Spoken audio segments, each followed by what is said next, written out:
Welcome everybody to the TADHackZA 2021. This is an amazing platform that allows young people to learn about the latest technologies, use those technologies to solve problems really over an exciting time period, a very short time. We've had an amazing session that started on Friday, basically hearing from our sponsors, hearing from the thought and practice leaders in the space. We've had opportunities to hear from our mentors who've really helped our teams to understand how to navigate and move forward. Furthermore, we've heard from our judges. We had also a journey around the world to hear from a number of change makers across the world who are also part of this exciting initiative. As you know, the TADHack Global and is really a movement that really seeks to drive innovation within the telco space, allowing basically thought and practice leaders and young people to form part of really coming up with solutions to our pressing challenges in either business, the public sector, academia, or society in general. And it's been really awesome to see how the week has been going. The weekend has been going with young people doing incredible things. So we've got amazing teams that have been working and trying to solve the problems. Today and right now is our final pitch day. We're going to be hearing from our judges, but we're also going to be hearing some pitches, which I'm very excited about. Before we get into the program of the day, I'd like us to go through our house rules. It's important to understand these house rules. They're very simple. Let's respect each other on the platform and use this opportunity to learn. Use the chat box on the left-hand side and to ask questions throughout the sessions. And remember that we post using the following hashtag TADHackZA, and also remember to tag at MTNZA and at Ayoba, who are our key stakeholders in this particular platform. After your team is done presenting, please do exit and watch basically the stream live on YouTube. And we're happy to also receive your questions as well there throughout the process. And remember to mute yourself when you're not talking to ensure that we do not disturb the other presenters during the process. And also have your video on as well during this particular process. And this does not apply to our judges. Our judges, we would love for you to be on the stream throughout this particular presentation. Let's allow beginners to learn and help others to grow too, because this is what this platform is all about. We're super excited. It's been really awesome. I've seen a number of amazing presentations also during the course of the day. It's lovely to see how the concepts have come together and how the teams have come together to actually innovate around the technologies that our esteemed sponsors have actually made available to us. With that said in mind, I would like to just take this moment to invite our amazing group of judges. We've got our judges that are available right now, and they've been working with the teams, also giving feedback in the first round of presentation. I'd like to just quickly invite Errol, who is basically from our headline sponsor, Ayoba, to join us basically and to introduce himself. So the idea is for each judge to introduce the judges to actually introduce themselves and just give us a little bit of their opening remarks. Errol, over to you, sir. Thank you so much, and hello to everyone, all the participants. Congratulations for making it this far. We still have a couple of hours before some people are.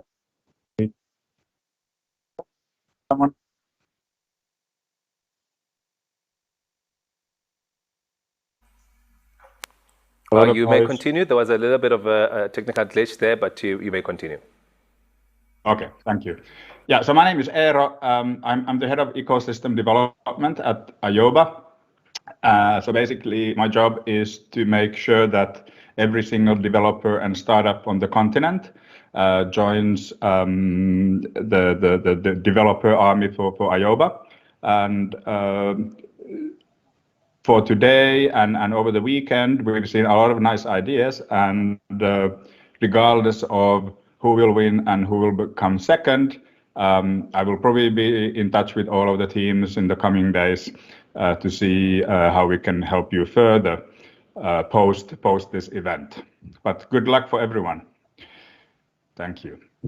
Awesome. Thank you very much, Errol, for that quick presentation and hearing a little bit about the work that you're doing in the continent, on the continent. I'd like to invite another one of our judges, our esteemed judges.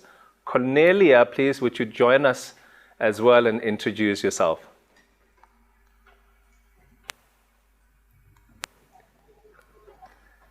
Please, if you may just switch on your camera so that our teams can actually be able to see you in this awesome Sunday afternoon. Okay, the team is still busy trying to get Cornelia on board. Let me see if we have Judge Rodney. If Rodney is available. I know Rodney from the University of Johannesburg. Rodney, if you may come through, we will perhaps just invite you to come and introduce yourself.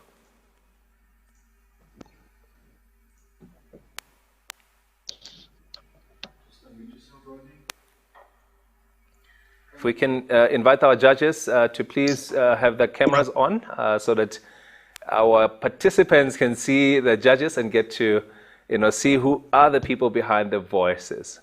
How are you doing this afternoon, Rodney? Good afternoon. Good afternoon. Awesome. I'm doing very well.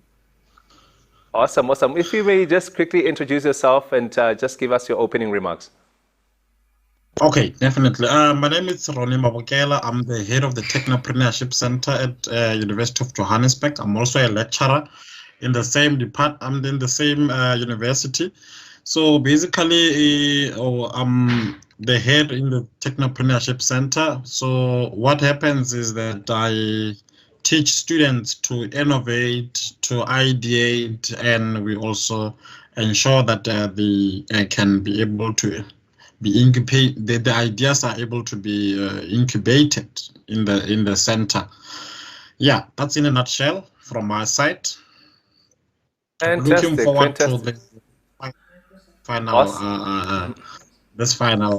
event. Awesome. It's a grand finale, ladies and gentlemen. Exciting times ahead. We've heard from two of our judges right now just about what what they do and the excitement in the air. So we're excited and looking forward to our teams that are going to be presenting. Let me see if I can invite another judge. I'm not sure if one of our judges is also ready at the moment.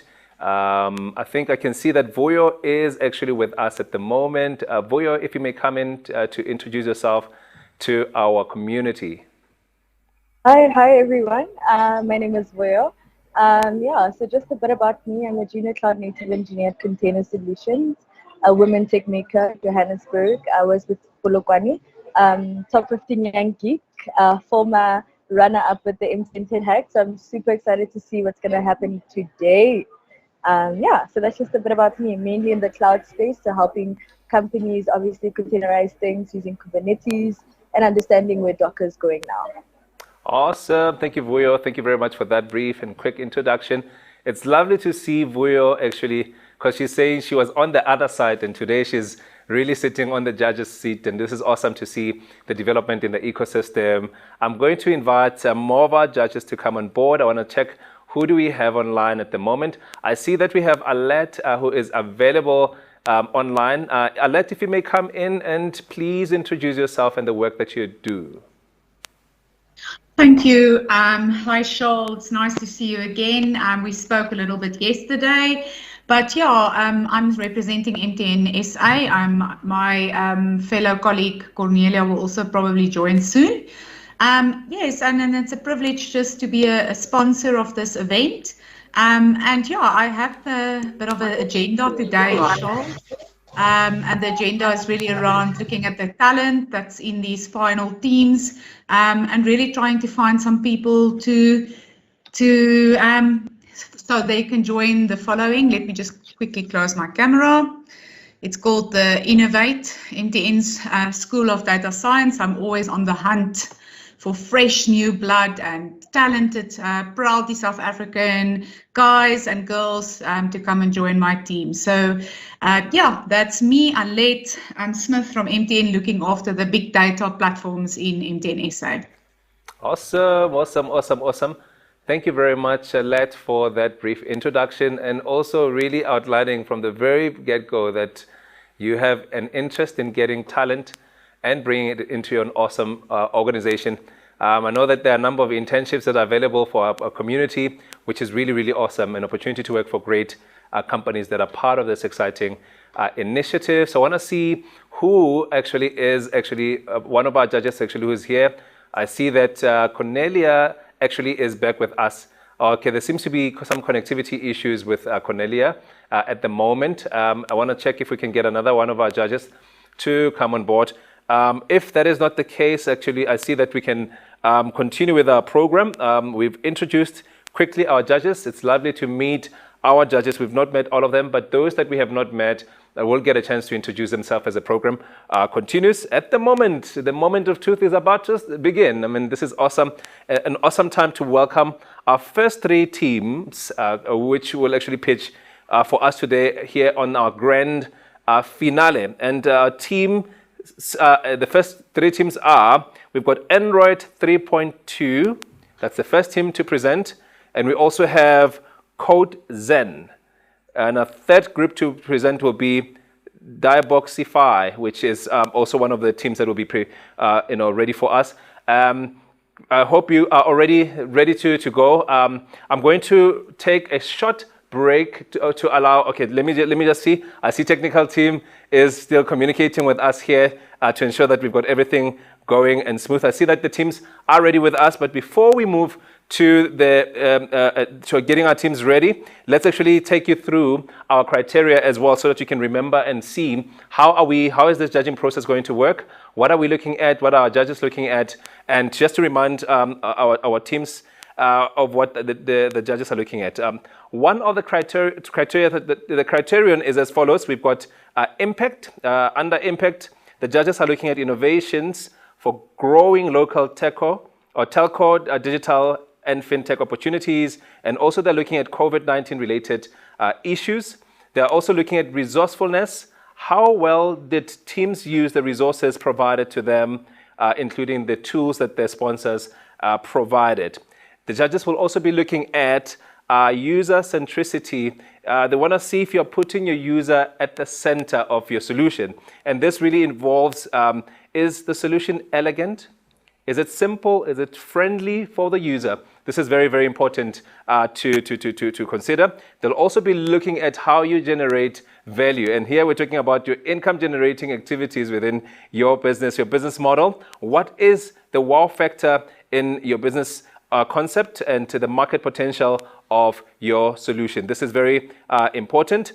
And they'll also be looking at security. Is the solution secure? Is it safe? Does it consider the user privacy at scale? So these are the criterion that we have for this particular activity. So this is the judging process that we have, and I hope it is clear to everybody. And I want to wish the teams very well as we are getting cracking with this particular activity. Remember that this is an amazing hackathon brought to you by awesome organizations. We'll continue throughout the process to announce and indicate who our sponsors are. I want to start with MTN at the moment and Ayoba. Ayoba is our headline sponsor for this particular hackathon. And I will continue throughout the process to give a shout out to our judges, who are our sponsors, who have been really instrumental to ensuring that we've got this awesome activity and that really seeks to build and strengthen our tech ecosystem in the country. So we can now move on to the judging process, and this is very important. Please pay attention to this. Teams will take turns to unmute and present their screens. So they will actually be presenting via Teams, okay? And what will be very important is that each team has 6 minutes to present. And please maximize that 6 minutes and ensure that you do not run over. At the same time, also ensure that there is also 4 minutes that will be allocated to our judges to ask their questions. And should our judges feel generous today, they might actually decide to actually give you an extra minute of their 4 minutes. And then the judges will be required to fill in the scoring form, which is a live document that has been provided by our technical team. And basically this is it. And colleagues, I think the games are beginning right now. The teams are ready as well as I can see. We're going to take a short break. And after this short break, we will start with our first team to present. All the best to the teams, and we'll see you shortly after this.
welcome back to our grand finale, the TADHackZA 2021, ZA 2021 grand finale, which is an amazing platform that allows young people to maximize the use of technologies, the latest technologies in the telecommunications space, to ensure that they can build awesome solutions. I'm happy to announce and to welcome our first team. And before I actually welcome them to start with their presentation, I want to just give them an alert that you've got 6 minutes to do your presentation. And when you are left with 1 minute, you'll hear a bell from our team. The bell will indicate that you've got one minute left. And then when that 1 minute is left on your 6th minute, the bell will actually ring again, just to make sure that you do not actually run over. The time doesn't actually run over. So I see that we've got our team here, Team Naomi, and is that okay, fantastic. Naomi is part of this amazing team as well. So let's actually get on with our first team, Android 3.2. Over to you.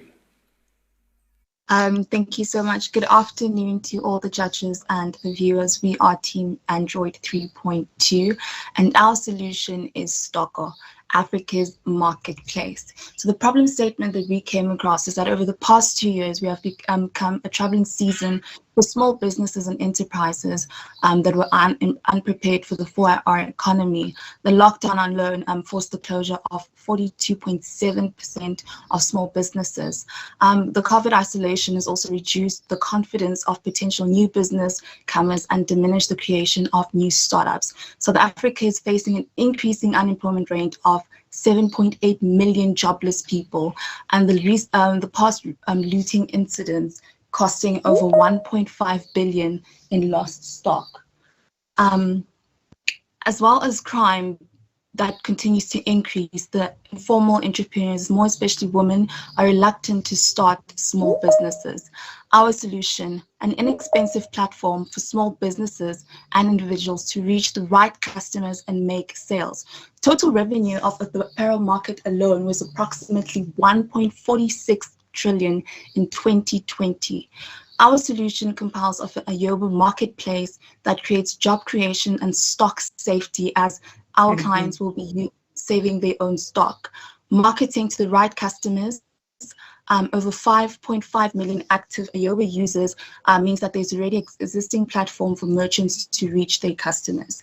So here is our users, Nora and Depeche, who are merchants and they'd love to sell stock or sell their products, but they don't know where to go. They can come here and register on Stocker, where they'll be using their ID and phone number to verify their account and sign in their account and start posting their sales. Arno and Tato would like to buy items, and they come in on the website as users and search for the items they're looking for and find it. So the impact is that we have safe, secure sales platform, marketing to already existing Ayoba users, platform for buyers to shop safely and locally, job creation and business creation, non-contact transactions, and speedy purchases. The technologies that we used is IBM Cloud in order to store the cloud data that we're getting, Ayoba to host our platform, Here Maps Discovery for the users when they are on the platform and they'd like to make a purchase and need deliveries done. TCA Data Marketplace to store the data that we collect from our users and essentially make projections over that. We use GlowTom for the wallet services. That way everything can be totaled up on the user side and the transaction can go through freely, or they can buy vouchers and use these vouchers on their accounts as well. We used Simbai for sentiments analysis. So having our users come on and answer a couple of questions so that they can have the right content and right products advertised to them, and just to filter out that which they don't need or they're not interested in, which then also allows our businesses to reach the correct customers. This is just our business model that we put together. How our cost structure revenue stream would work would be on the online sales commission. So we'll get commission from all the sales that are taking place, as well as data sales that we've collected using our TCS marketplace.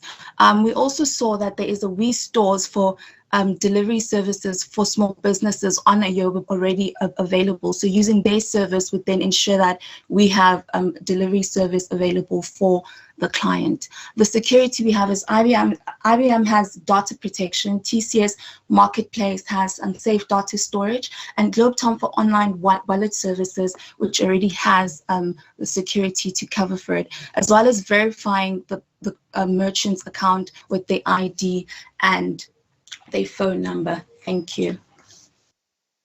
Afternoon, I'm Christine, and I will be doing the demo. So with the platform, the person will be able to log in on the Ayoba platform, and they will search for Stalker on the Ayoba platform. And once they access the Stalker application, they will be able to, let's just wait for it to load. They will be able to see a list of categories of what they would like to shop. There's clothing. In the clothing, they would have different boutiques where they could visit, and they could see there's classifications of specific items, for example, shirts, pants, jeans, dresses, etc. And they will be able to view all. Thank you. 1 minute left, and then we've got one. You still have 1 minute left, which can allow you to still continue there if you want to showcase something. Okay. So what makes us different from, as you could say, the Facebook Marketplace is that we have all these stores already catered for you, and we advertise things that we have already collected data on, knowing that you're interested in. That way you don't have to go searching for products that you're not interested in, or spend hours searching for something that you can easily find if you have already followed this boutique and you've already bought from them. You just leave leave a review there, and then next time when you come on, you can just continue with your purchases and so forth. So this is specifically to cater for small businesses and people looking to start something small to earn a living. As we know, people who on Facebook Market, they store the product. Thank you very much, Team Android 3.2 for that presentation. We'll now invite our judges to come on board to give us, their comments. Our judges have 4 minutes to actually give their comments. If they wish to give you time to conclude what you are currently doing, they will actually, it's actually at their discretion. Let me invite one of our judges to come on board. Cornelia, please, may you please come? Okay, let me just check quickly. Okay, there's a question coming from our judge, Cornelia, who has been struggling with connectivity. And the question is, when selling consumer data, how do you ensure POPIA compliance? So our team, did you hear that question?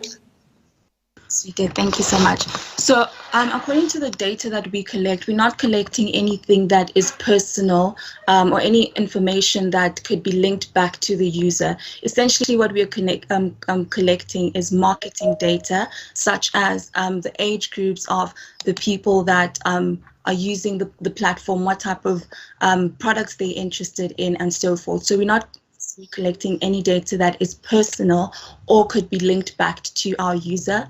And the way that we collect the data using the TCS Marketplace, none of the data is directly linked to the user. So everything is filtered in a way that you wouldn't know where or whom it's coming from.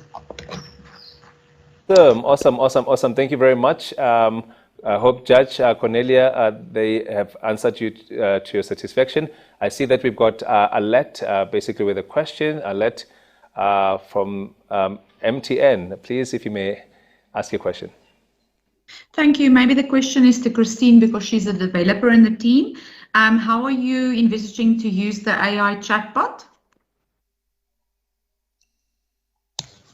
Okay, I can actually answer that. Christine just stepped out.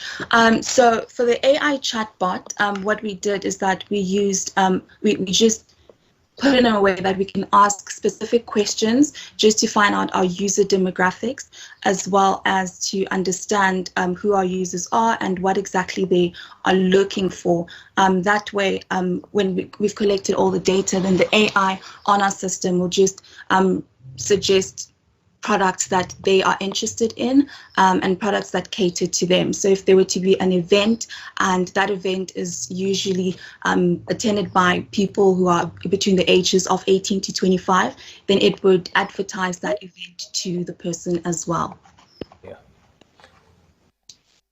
Fantastic, fantastic. Thank you, Awesome, thank you very much. And I see that we've got also a question from Ronnie, one of our judges. Please, if you may come through, sir.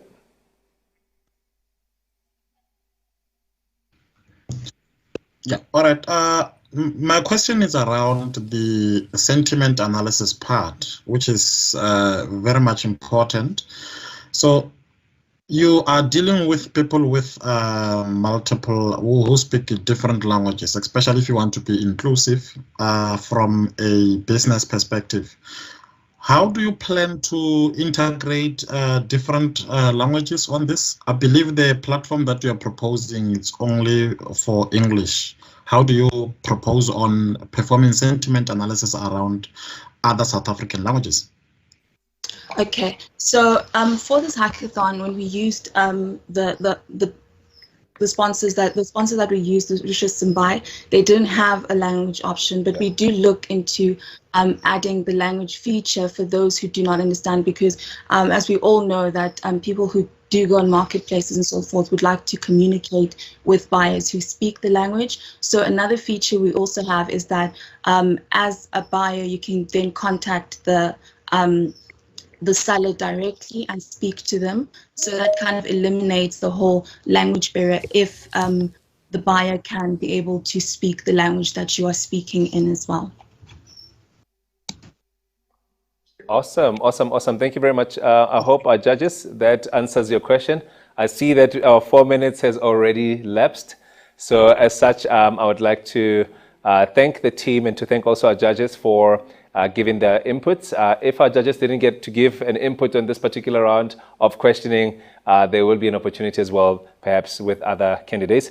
I'd like to invite basically our next presenters, and they come from an organization called Code, or CodeZen. Basically, CodeZen is the name of the group that will be presenting for us. CodeZen, I understand that you are around, and to our participants who've just presented, as part of our rules is that once you have presented, we kindly request you to exit so that we can make space for other candidates to be able to present. Ladies and gentlemen, this is still the TADHackZA 2021, and we are really having a time of our lives. This is the grand finale, that we get to listen to some of the most amazing ideas that have been developed over a short space of time since the hackathon started. Wonderful, wonderful. It's good to see the amount of work that our mentors have been able to do, to support the teams and ensure that they can be where they are today. I understand that our presenters are ready, and their 6 minutes starts now, and then during your 5th minute, you'll hear a bell, and then you'll also hear it on the 6th minute, and this will ensure that you do not run over. Thank you very much, and over to you, CodeZen.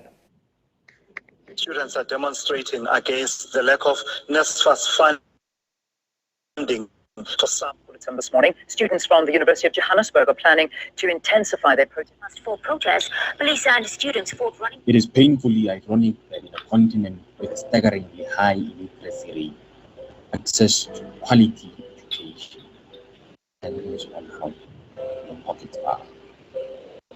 Beginning of every semester, thousands of students cry about how expensive textbooks are. Yet nobody listens to them. Every year, students from lower to middle class home are told to read more because of their poor reading abilities, forgetting that we need money in order to have access to read those books.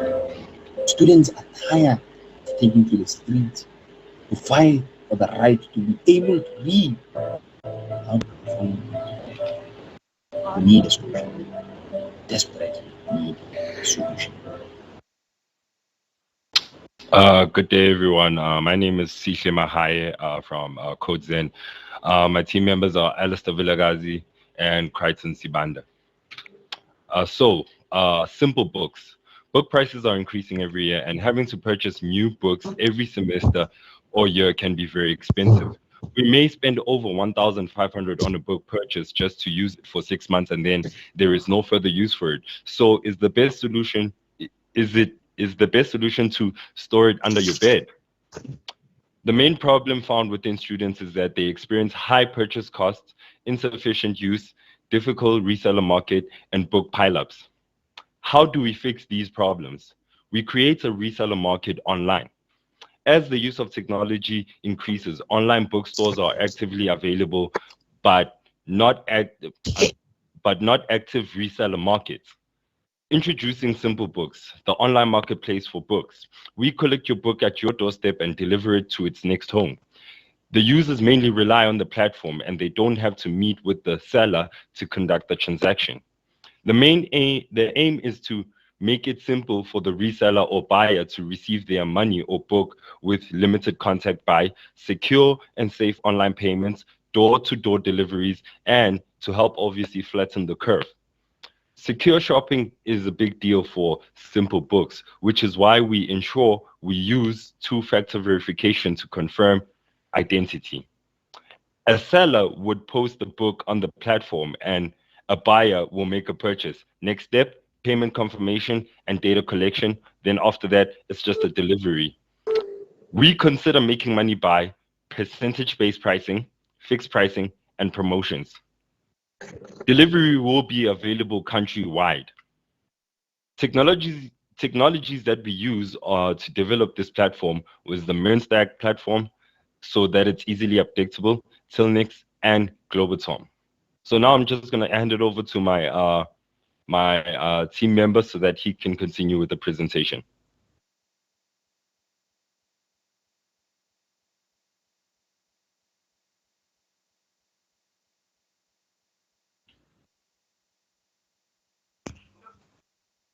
Delivery will be available countrywide.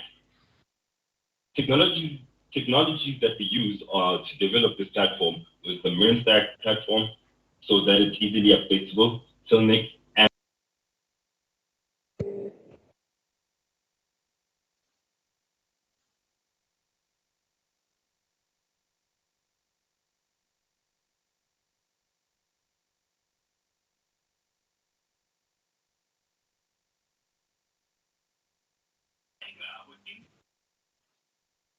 be available countrywide. Technologies that we use.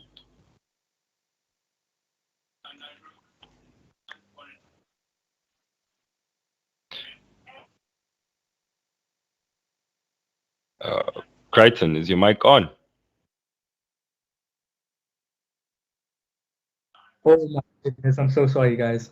I was literally talking the whole time. Sorry. Geez. Okay. This changes things a little bit. Crichton, it's Annette. Just continue. You're doing very well. Very well. Just continue. Okay. Geez, I'm panicking. Okay. So I'm just don't panic. Just quickly gonna log back in and continue. So I'm just gonna find a book that I like.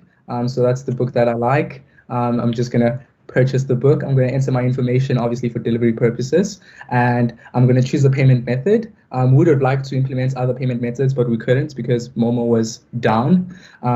So that's my order summary right there. And based off of this, I can just place my order, and then the person who's selling the book will receive the order. I can then proceed to pay for it, and would have liked to implement the Globotom API in order to get vouchers, for instance, but we only managed to implement the back end and couldn't get to the front end. Would have also liked to implement a wallet instead of using PayPal, but we couldn't, using Globotom, but we couldn't. So I'm just quickly gonna pay for an order using PayPal, and just after the order is paid for, the seller can then now be able to deliver the book, Actually, the plan is to have a courier service that's going to be notified automatically that a new order has been placed for a book and it has been paid for. And with that, we can then send a confirmation to the user. But a user can then track their order underneath their profile, which is where we've implemented. Thank you very much to our esteemed group. Thank you very much also for your presentation. I know we had a little bit of a technical glitch there. We compensated by adding just slightly to your time to allow basically for that. Thank you very much. And I'd like to invite our judges to come on board and ask questions. Judges, you've got 4 minutes.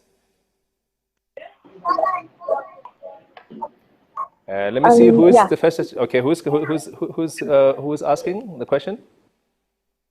I think I'd like to go first, if that's okay. Okay, please do indicate who the judge, your name is, and then basically start with your process. Thank you very much. Okay, thank you. I'm Voya. Very, very interesting solution. I see you guys have done a lot. Local host, we see you. I just wanted to find out with regards to the quality of the books, the secondhand books that you'll be receiving. How are you going to ensure that the quality is in good standing? Because I think when I buy a new book, I am expecting something that's mint. So how are you going to make sure that's sorted? And for people that are selling the books, are you going to give them cash? Is it a voucher, point system? Yeah, that's it for me. Okay. So I'm going to answer the first question, which is how do you ensure quality is served for the customer? There's actually no way of guaranteeing quality since it's secondhand. So you sort of know what you're expecting when you're going into it. But of course, we try to implement a service such that when you purchase a book, you then have the ability to take it back if you aren't pleased with the quality of it. Obviously, you'd have information about the quality beforehand. And in terms of the second question, which is, I think you asked, oh man, I forgot the second question, jeez. Super. I see that we've got another judge here. And the question from Judge Cornelia is, will they be able to extend this beyond books? So is the idea to really look into books or even to expand beyond books?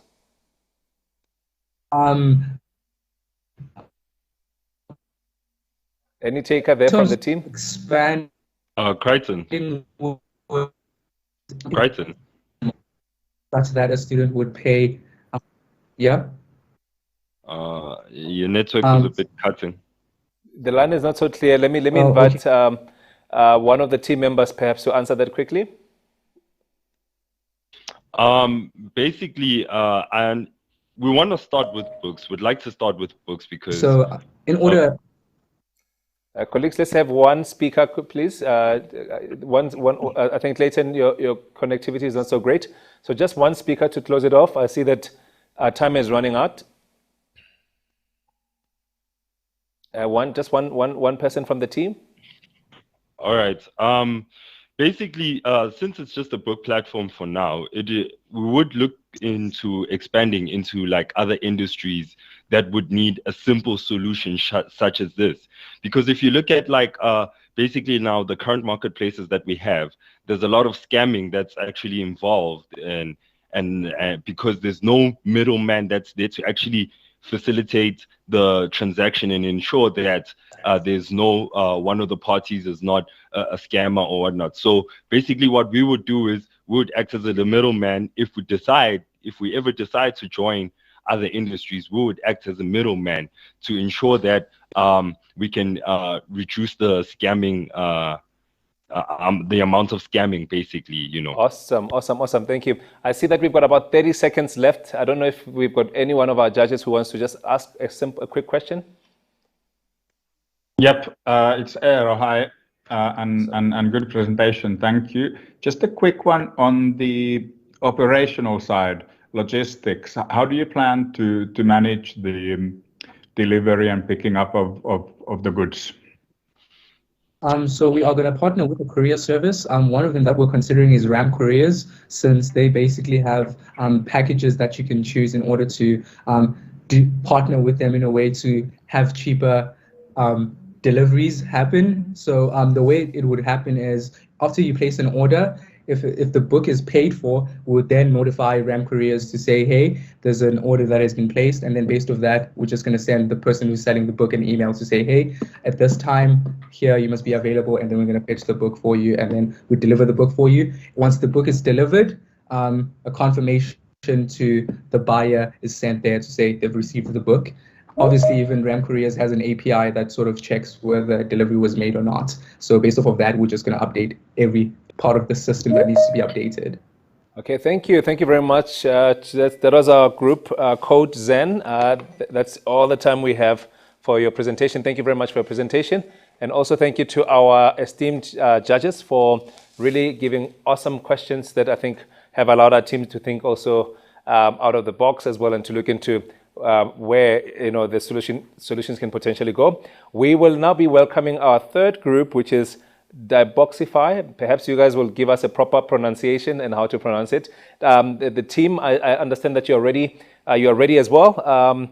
If you're ready, your time will start pretty now. So I see that the technical team is really just sorting out your presentation. I want to just thank the teams that have presented, and also as part of our rules, we encourage you to exit the room as quickly as possible once you have presented, and then continue to watch basically on YouTube. Our next group is TADHackZA. Please do share your screen. I see that you're already here. Please share your screen and let the presentation begin.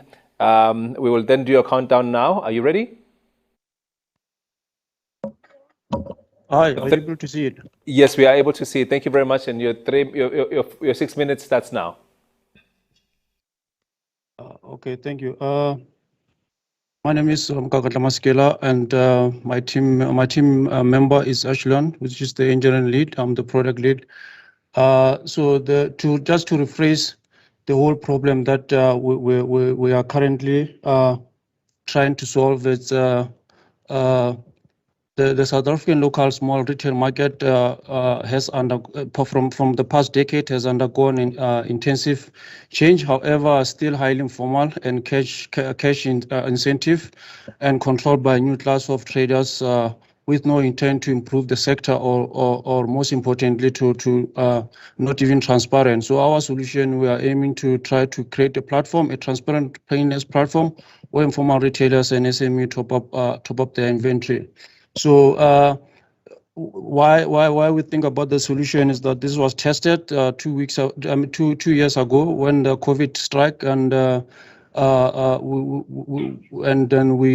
that's when we acknowledged the shortage and the shortage of small retail markets, especially in our case, Spaza Shop. Because the government wanted these sectors to be regulated so that they can either subscribe for funding, but unfortunately there were only a limited number of locally owned, and then the majority were under the hands of various players.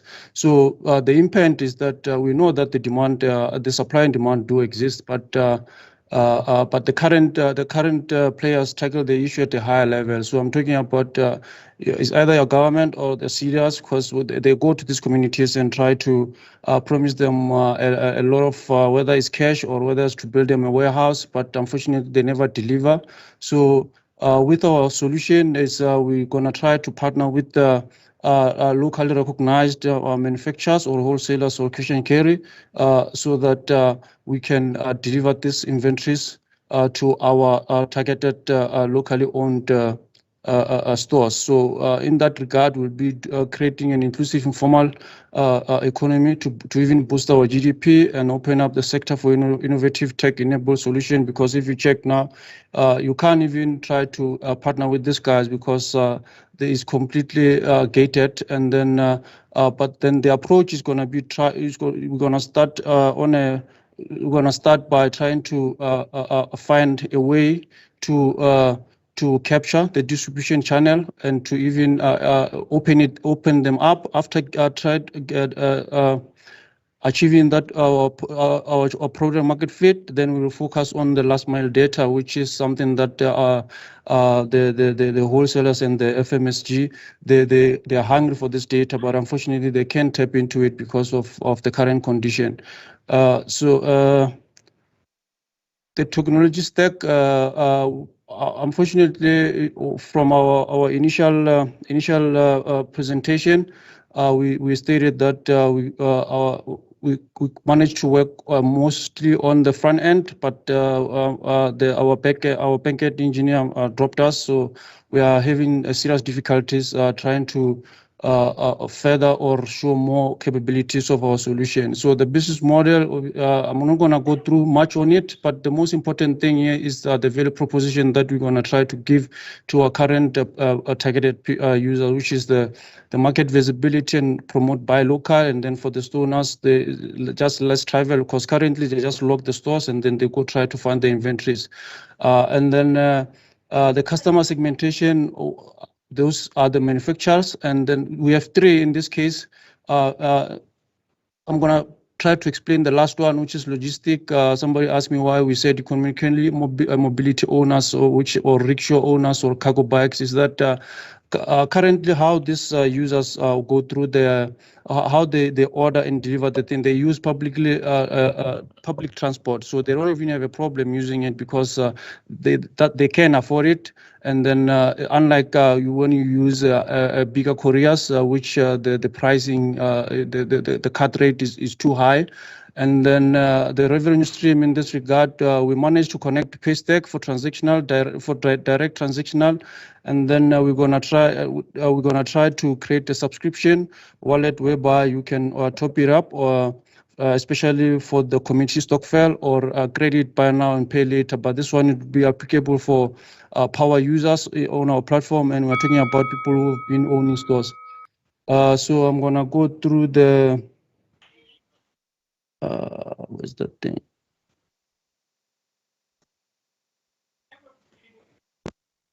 Can you see the screen? So, hello?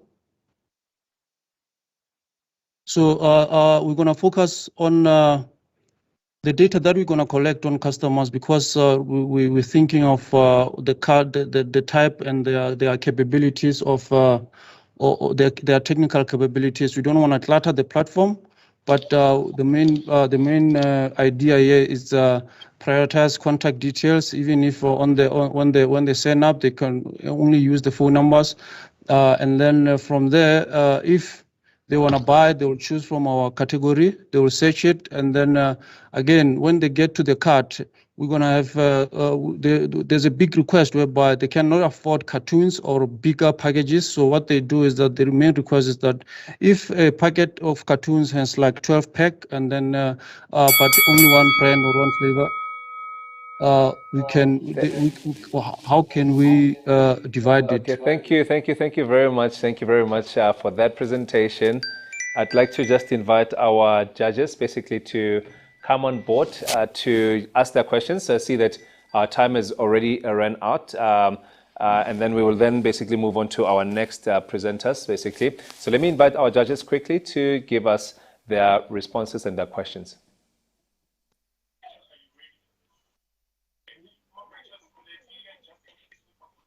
Which judge will come? Please, judge, introduce yourself as you come to the fore. Oh, Ronnie. Oh, fantastic. Ronnie, let me invite you to come and give your questions.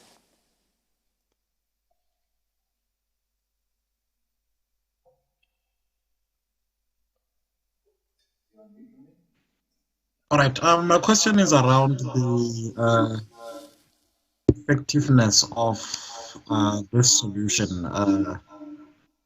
And another thing is, how do you plan to make sure that you contain the cost? The costs are not too much for the consumers.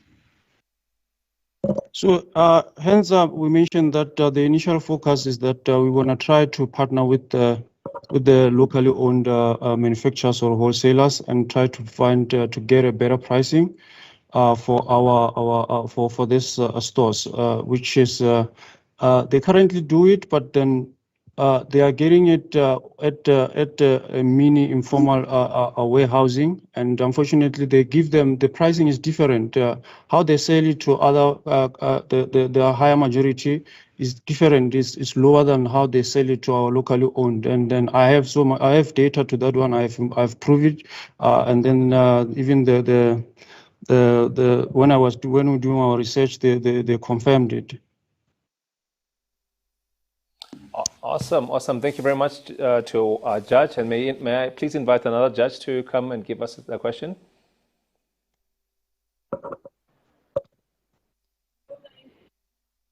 Please remember to unmute, because I see that some of our judges have been speaking without unmuting. More than how they sell it to our locally owned. And then I have data to that one. I've proved it. And then even when I was doing our research, they confirmed it. Okay, there seems to be some technical glitch there. Awesome. Thank you very much to our judge. Okay, super. Let me just quickly invite, because we can't hear that that question. May I please invite our judges to actually ask a question?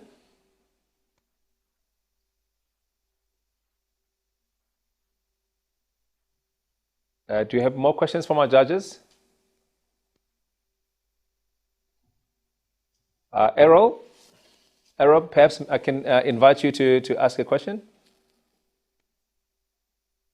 No, I think it was a pretty comprehensive, or let's say the focus area was quite wide, but I don't have any specific questions further to ones that have been asked already. Okay, fantastic.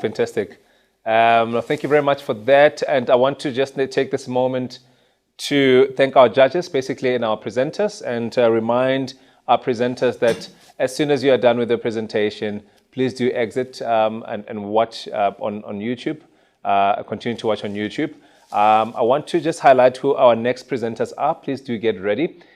We have Keep It 100. That's the next group. They'll then be followed by Mafutuha and Mafatuha. Yeah, that's Mafatuha. That's the name of the second team that will present. And then the third team will be Philosonic. You guys, I tell you, in the names you come up with, I tell you, they are tongue twisters. But with that said, we're going to take a quick break. And after that break, our teams will be ready to give us their presentations. Thank you very much. And I hope you're enjoying this presentations as much as we are. See you shortly after this short break.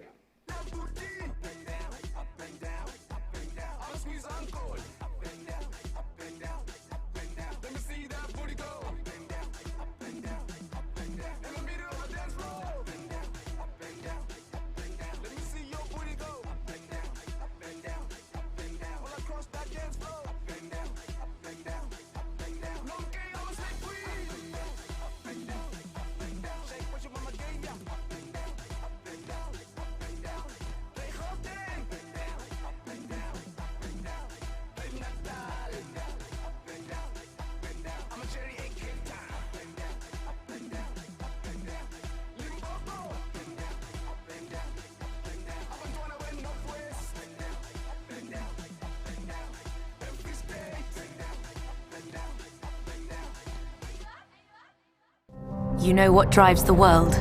Belief. A belief that the world can be a better place. A place where human life is celebrated.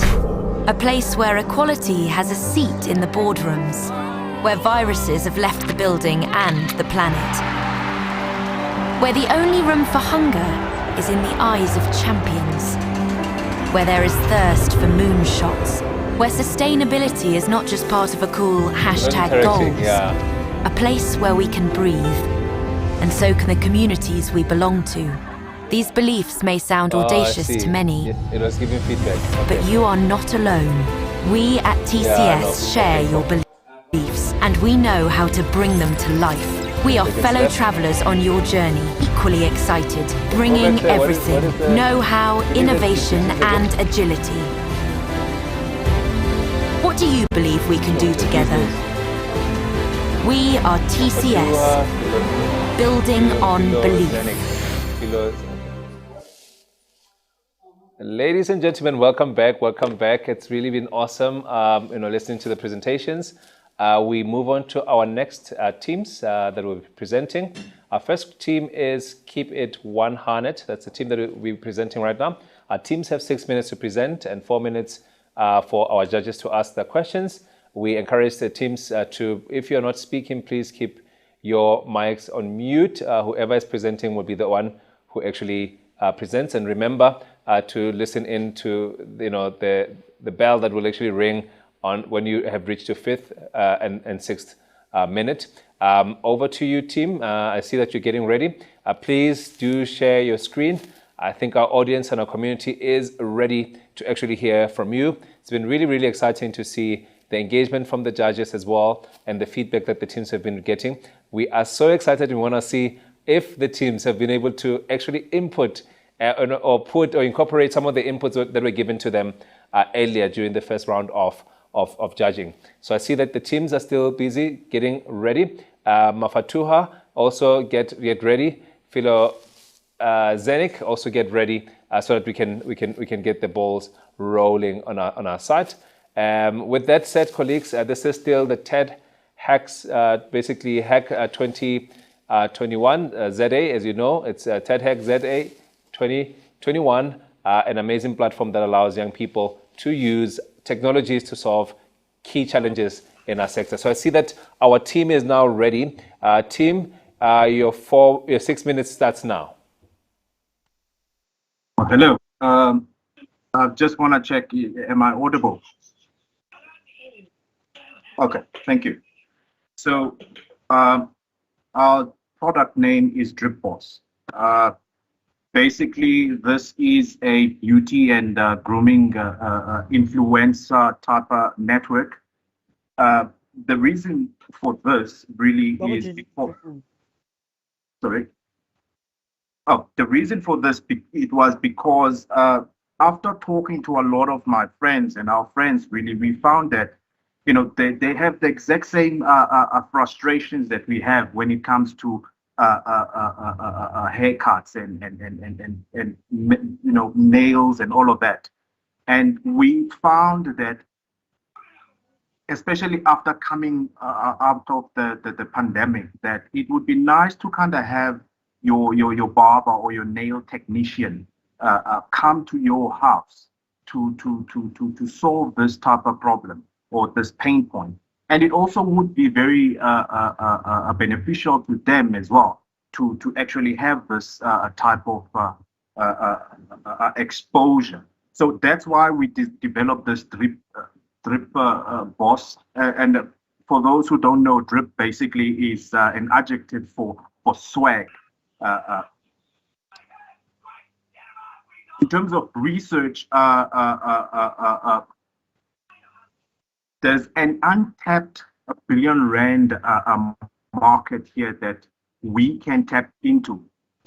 If you go to Randbank, if you go to any informal settlement, you will find that there is an untapped market of people who have these skills of, a barber and cutting hairs, but they can't really actually get exposure, especially now during lockdown. Or especially even coming out of lockdown as well. So the solution basically is a platform which we weren't able to complete as of yet, but it's a platform, a microservices platform built in Laravel, basically, that's has 3 Vue.js clients, and this really is built for scaling. We want the microservices to start when we scale, instead of the monolith, you can scale the front end, you can scale the back end as demand actually requires. I just want to quickly go to how we actually going to make money. So you will have an affiliate marketing link that you can pick up. Say, for example, if I have an example of a wedding. You have a wedding and, you need someone who's going to do makeup. You need someone who's going to, do the clothing and all of that. And you can pick from our service providers you send that affiliate marketing link, you get your 15%. We as Drip Boss, we get our 10%, and 75% really is going to the business.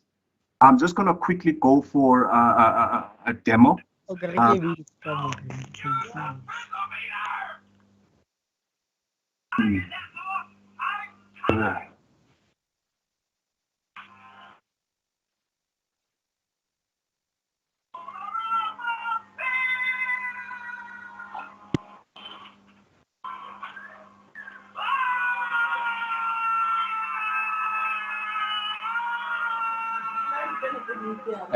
Colleagues, can we please mute? I think it does disturb the presentation as we're hearing feedback. Please do mute during the presentations.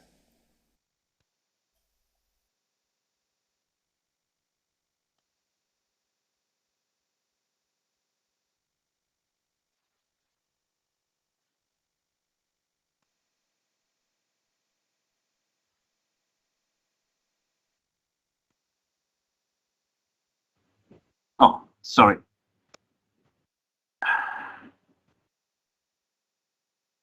Okay. So, like I said, we have a whole API built with the backend, the actual Drip Boss service, and also a checkout service that is built on Nuxt.js. I'm just trying to get to the actual service itself.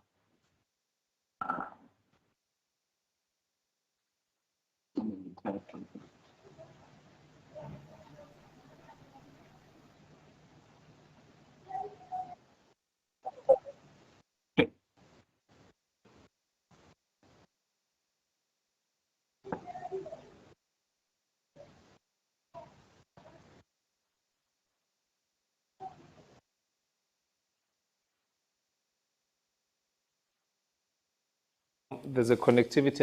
I'm not sure if it's a connectivity issue or what is taking place there. Can you hear me?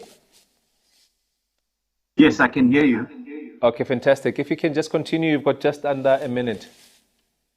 Okay, at least I just want to.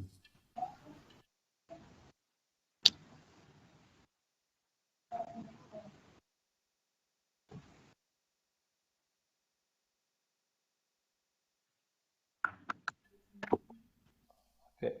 Are you still there? I'm still there. I'm just having a bunch of technical difficulties on my side. Okay, no worries, no worries. I see that your time has already lapsed, and I know that we had some. Yes. I will take liberty to give you basically 1 minute to allow you to sort out the issues around the technical glitches that you had. So we'll give you an extra minute to ensure that you can just conclude quickly.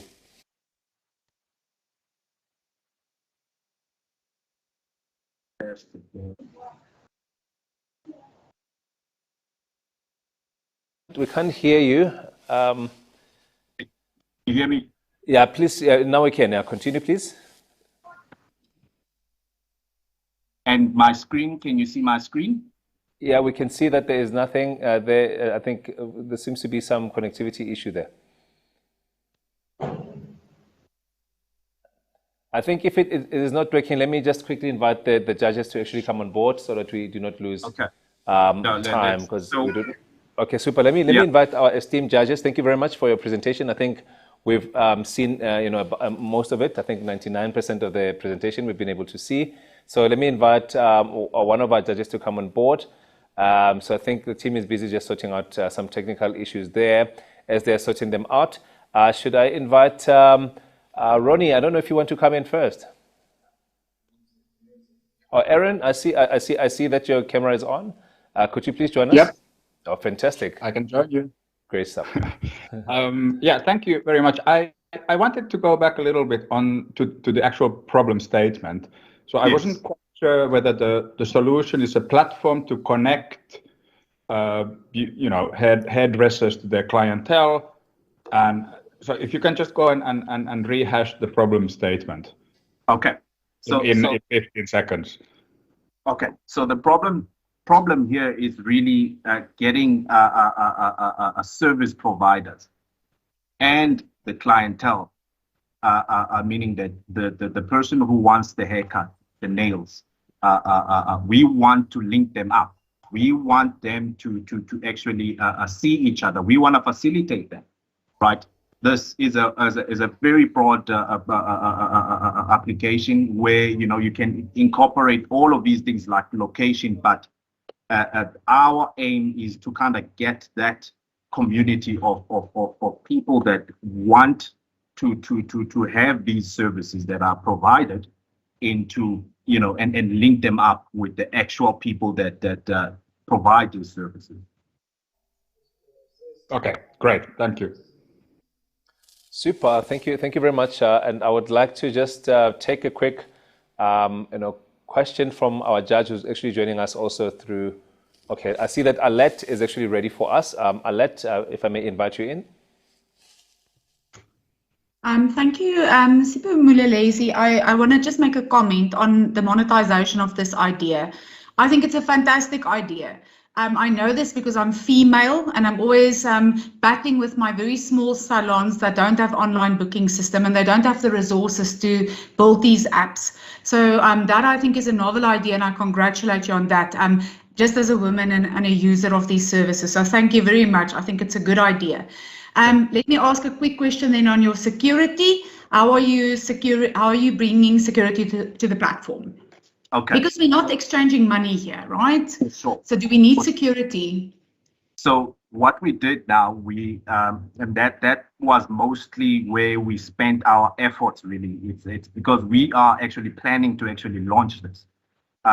So we have a firewall, and because it's a microservice environment, right? We having the services talk to each other within the firewall, right?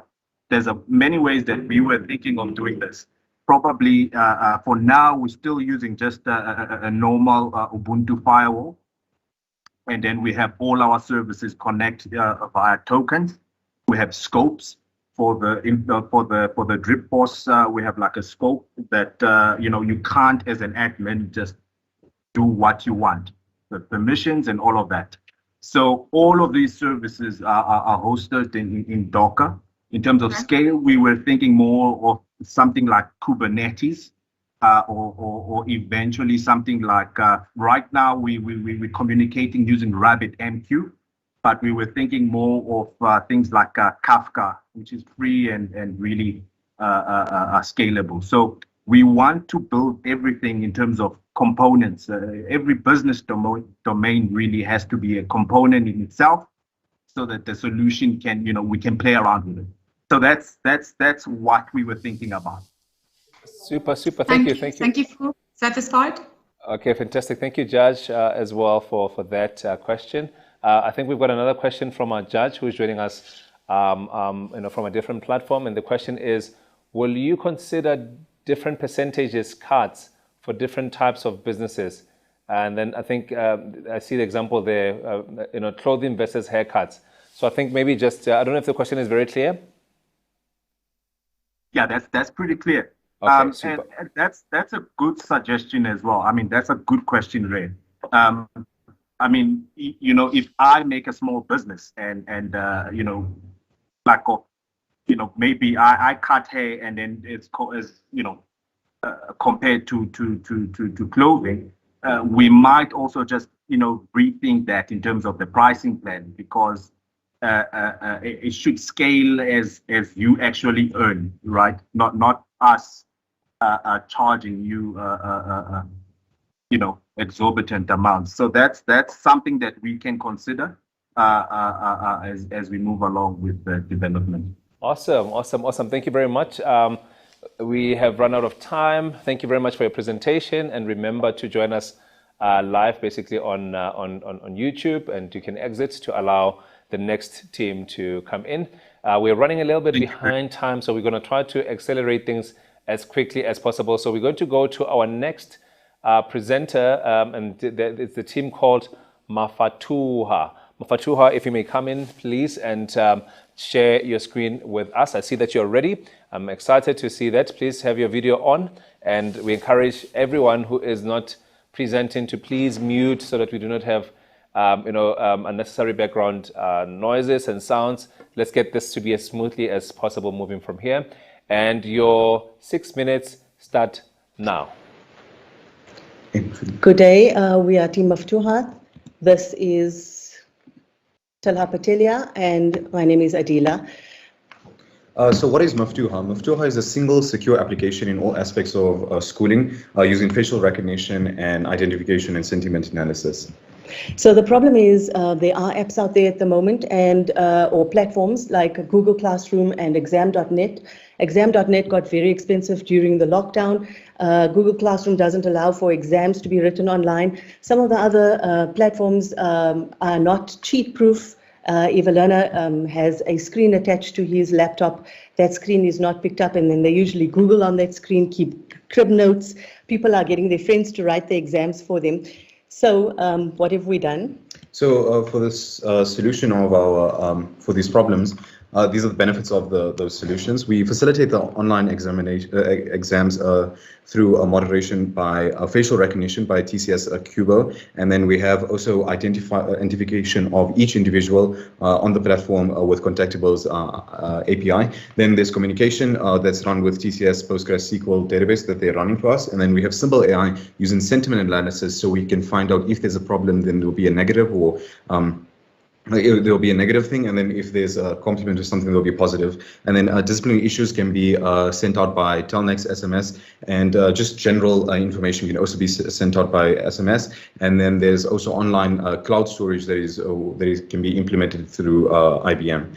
So the security, we really want to focus on security. So the whole application is completely secure. We have on-site 2 servers. One is the on-site server that we're hosting, but we want to deploy that later into like Huawei or IBM. And then, but there's also an off-site one with TCS. And then we have Contactable's verification. Then we also have Google authentication. We're using those tokens to state manage the whole application. So we have one application, but each individual can access it differently and different access rights. And then the exam is secure and the stored files are encrypted, and it's to SSL encryption standards. Okay, so the monetization of the business, already there is a big market for online learning due to COVID-19. This happened overnight, obviously, and it's a $1 billion industry.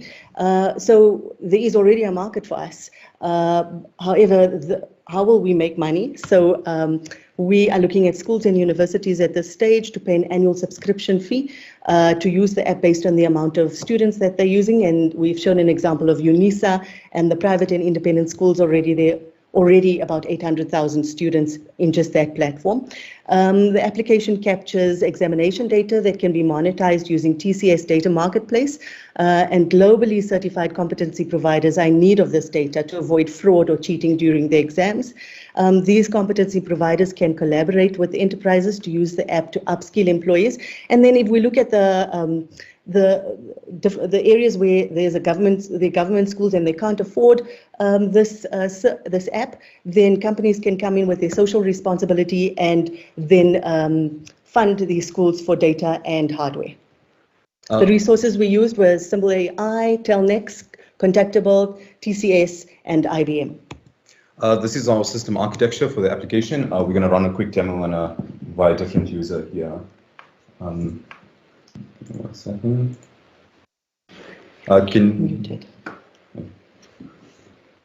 Okay, so this is the online application that we have here. This is the student application looking onto this thing. We have, I'm just going to go inside one of the exams here. It's going to look at my face now, and then it's doing facial recognition for us. Then it wants to look at my screens also, what screens I have open. Then it's looking at all of these different screens. Then it's going to put me into a full screen mode. If it pulls me in a full screen mode, we've written a phone application that will allow us to take photos. Just say we're doing mathematics or chemistry where you can't type it onto the thing. We'll demonstrate that way, where we can upload an image with a unique ID. And then it will pull in this image here, or we can copy the link here, or let's, sorry. and then that image can be placed inside this thing here, and then we can use that. Then we can also message teachers and people on here. The messaging services can be demonstrated here on the side here. We're using, as stated, the TCS database for that. It finds users that are connected to your group meaning the name of your company or school. And then this is, we have sentiment analysis here. So if I type, "I will kill you," then the computer should recognize that this is a problem. While it's doing that, I'm going to show you the employees part where we can start doing employee disciplines and general information here. We can confirm user authentication. We can run disciplinary using Telnex and then send out disciplinary issues through the SMS. Then this one here should have sent it, and then it's completely seamless between all users. I recommend if anyone wants to look at this application, they can just ask me, and then I'll give them the login details, and you guys can play around with it for the time being.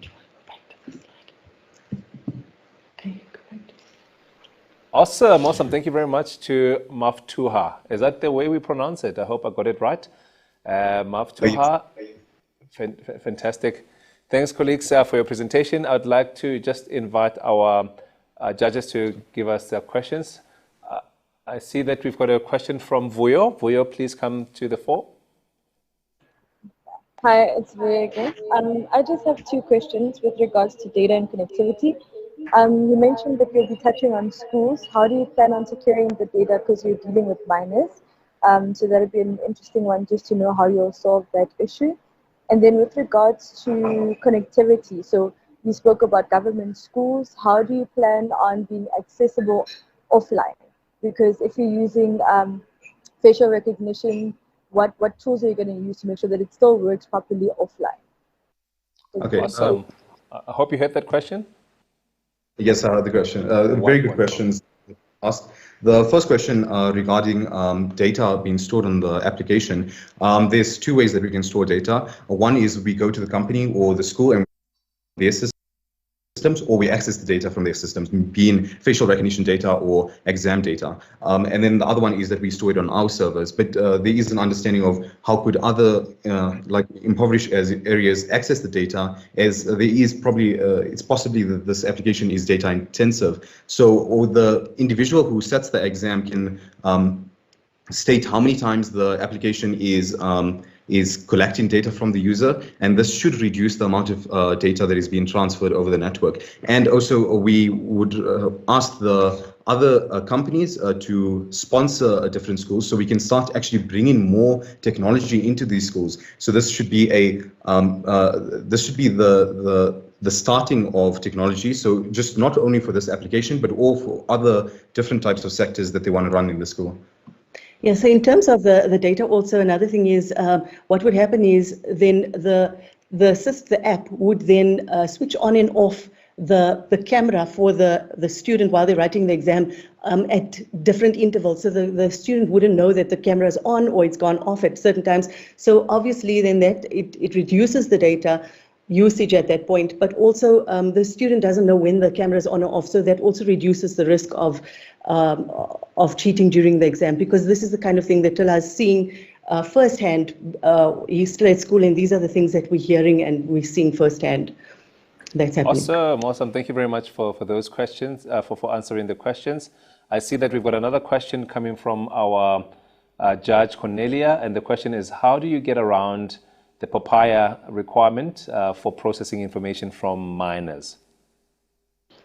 So we looked at different information we looked at the POPI Act, and I asked a lawyer, one of my lawyer friends, and then he stated that there is a problem there, but what could happen is that schools are already collecting user data, and the data that they're collecting, we can just access the data or be given rights to that data. So under the POPI Act, there is a confirmation. So the user must confirm, and if they are minor, they probably have to have their a parent or a guardian confirm for them to share this user data. But we're not storing stuff like Nothing really personal. We're not storing IDs and all of those stuff. Those are only for confirmation, verification. All of the other data is just OAuth tokens and all of that, and with names and surnames in groups. Awesome.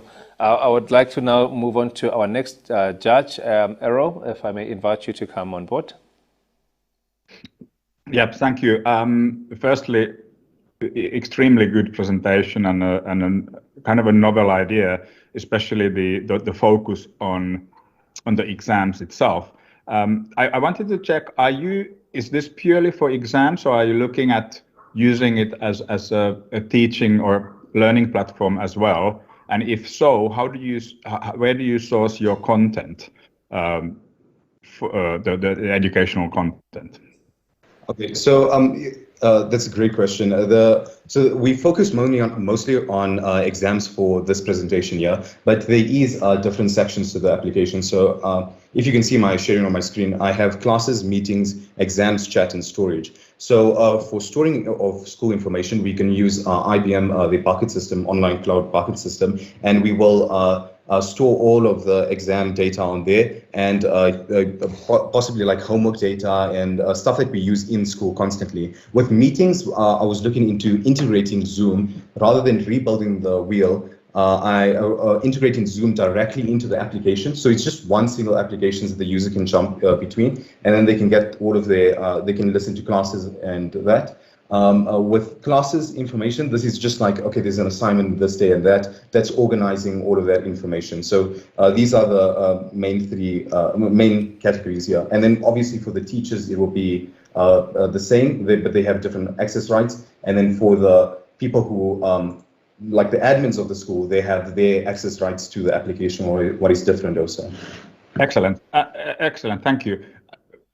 Just one more comment. Someone asked a question around the accessibility and the affordability of data. One solution is, of course, to run this on IOBA and get people free access. Sure. Thank you for the idea. Thanks. Awesome. Thank you very much to our headline sponsor right there. You know, maximizing the airtime. Thank you so much for that. I'd like to just invite our next group, and thank you to the presenters who have just given us a great presentation right now.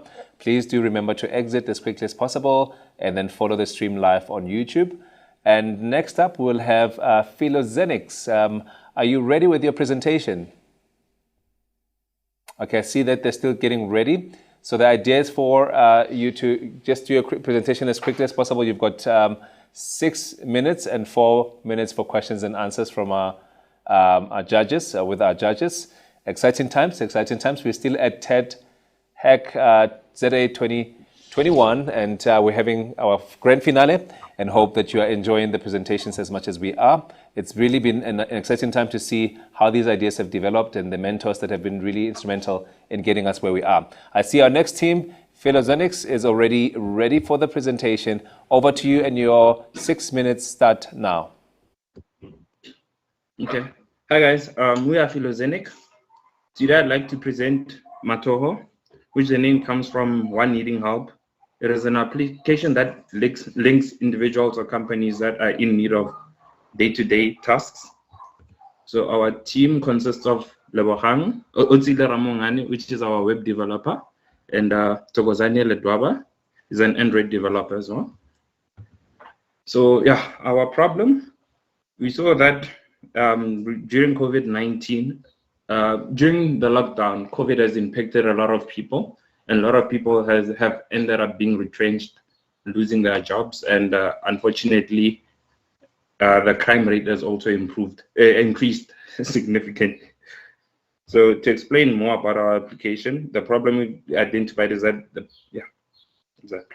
So Matoho will be looking to fill the gap by providing people the opportunity to search for jobs around them.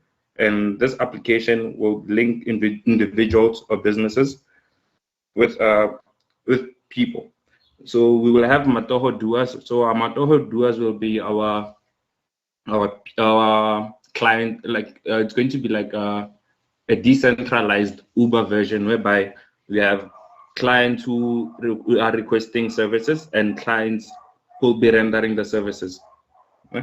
So we will be looking Okay, so we'll be providing a number of tasks, such as house maintenance, housekeeping to gardening, babysitting, waiting in line, or delivering a service, or a personal assistant, or maybe any other general work. Excuse me, colleagues. Just that I want to check if your PowerPoint is not moving, and I think this will do a great injustice to your presentation.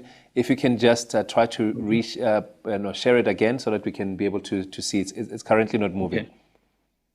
Okay, no problem. Thank you. Yeah, sorry about that. We will give you an extra 30 seconds to ensure that we can accommodate this technical glitch. Okay, no problem.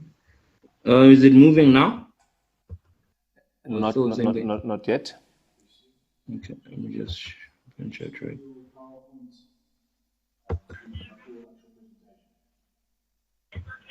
Okay. Can you see the presentation now? Just unshare and the screen and try it again. Okay.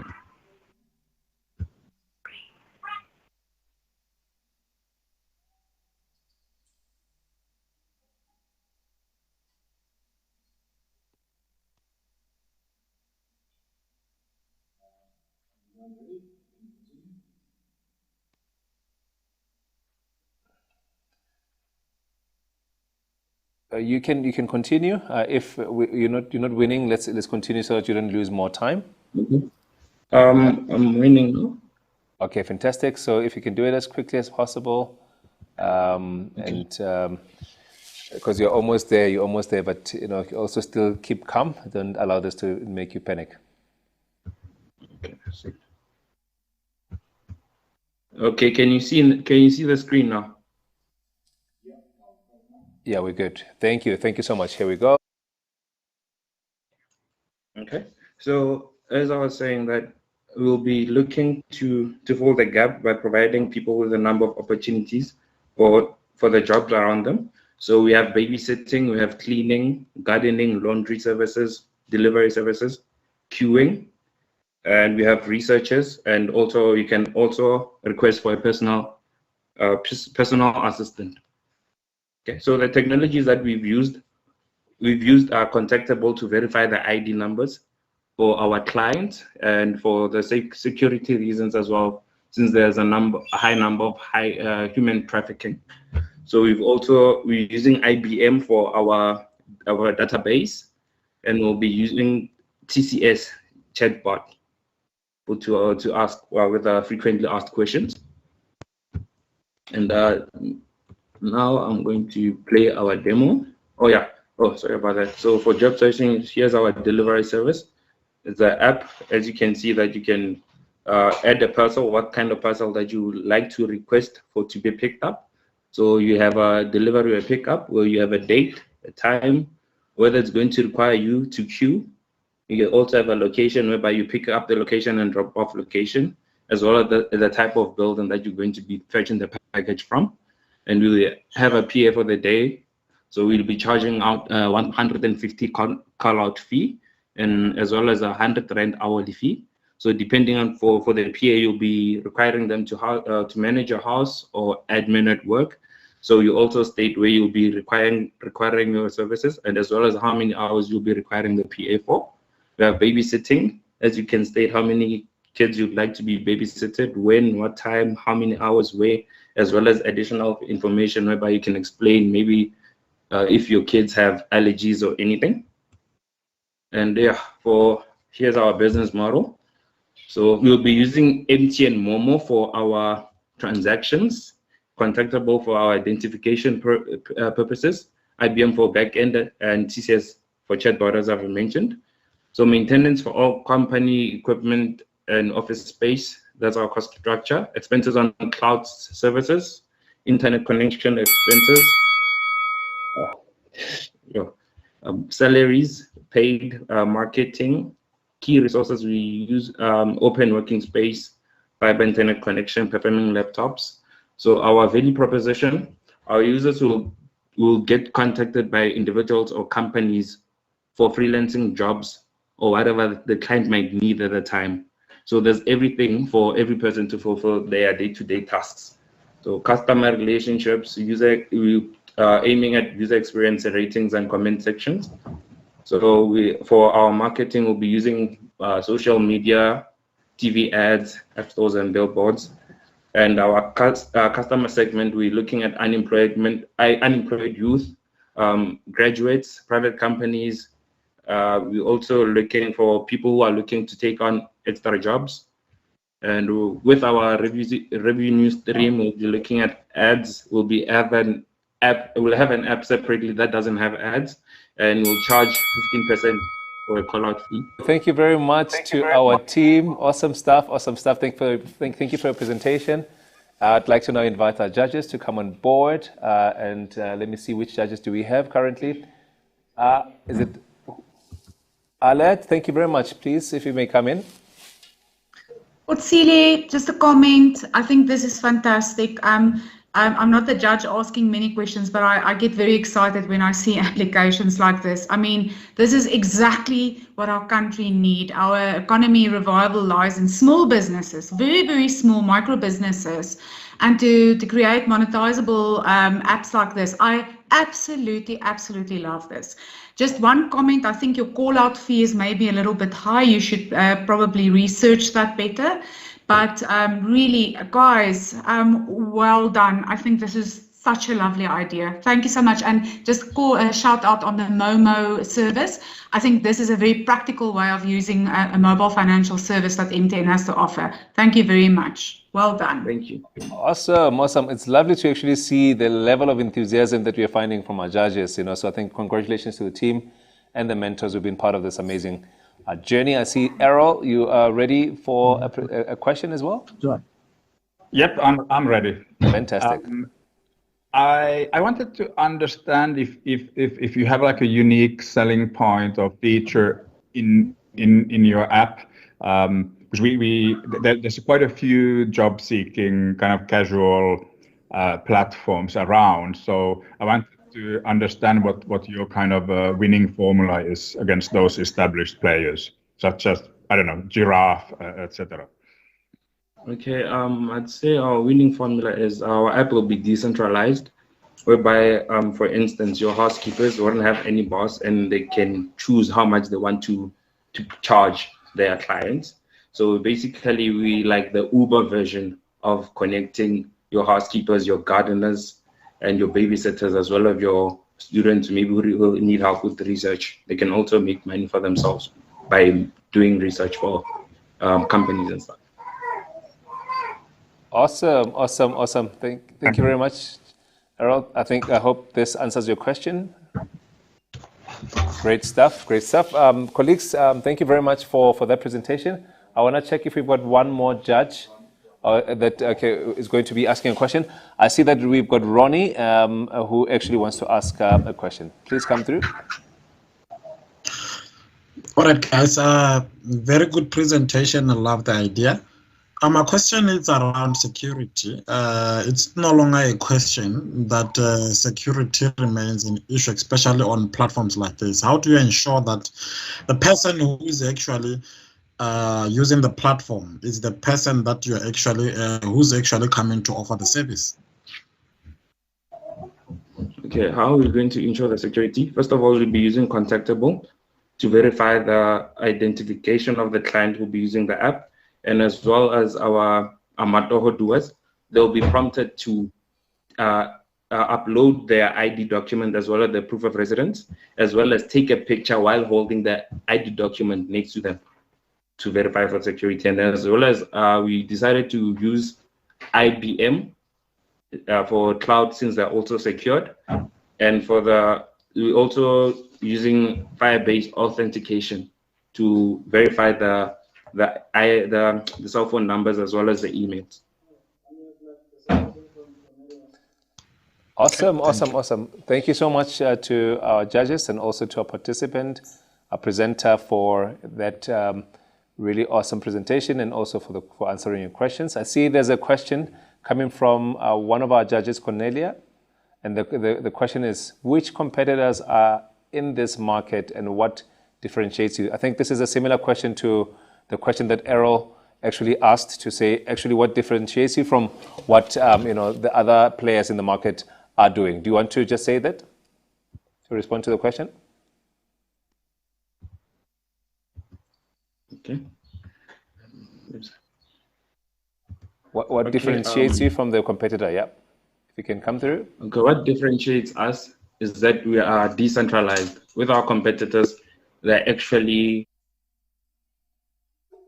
the workers, and it's basically they just run the company, and they have to pay for like training and stuff. So like the people who are doing the errands are employed by the company. So with our company, they're not employed by us. They are their own bosses, and the system just simply decentralized.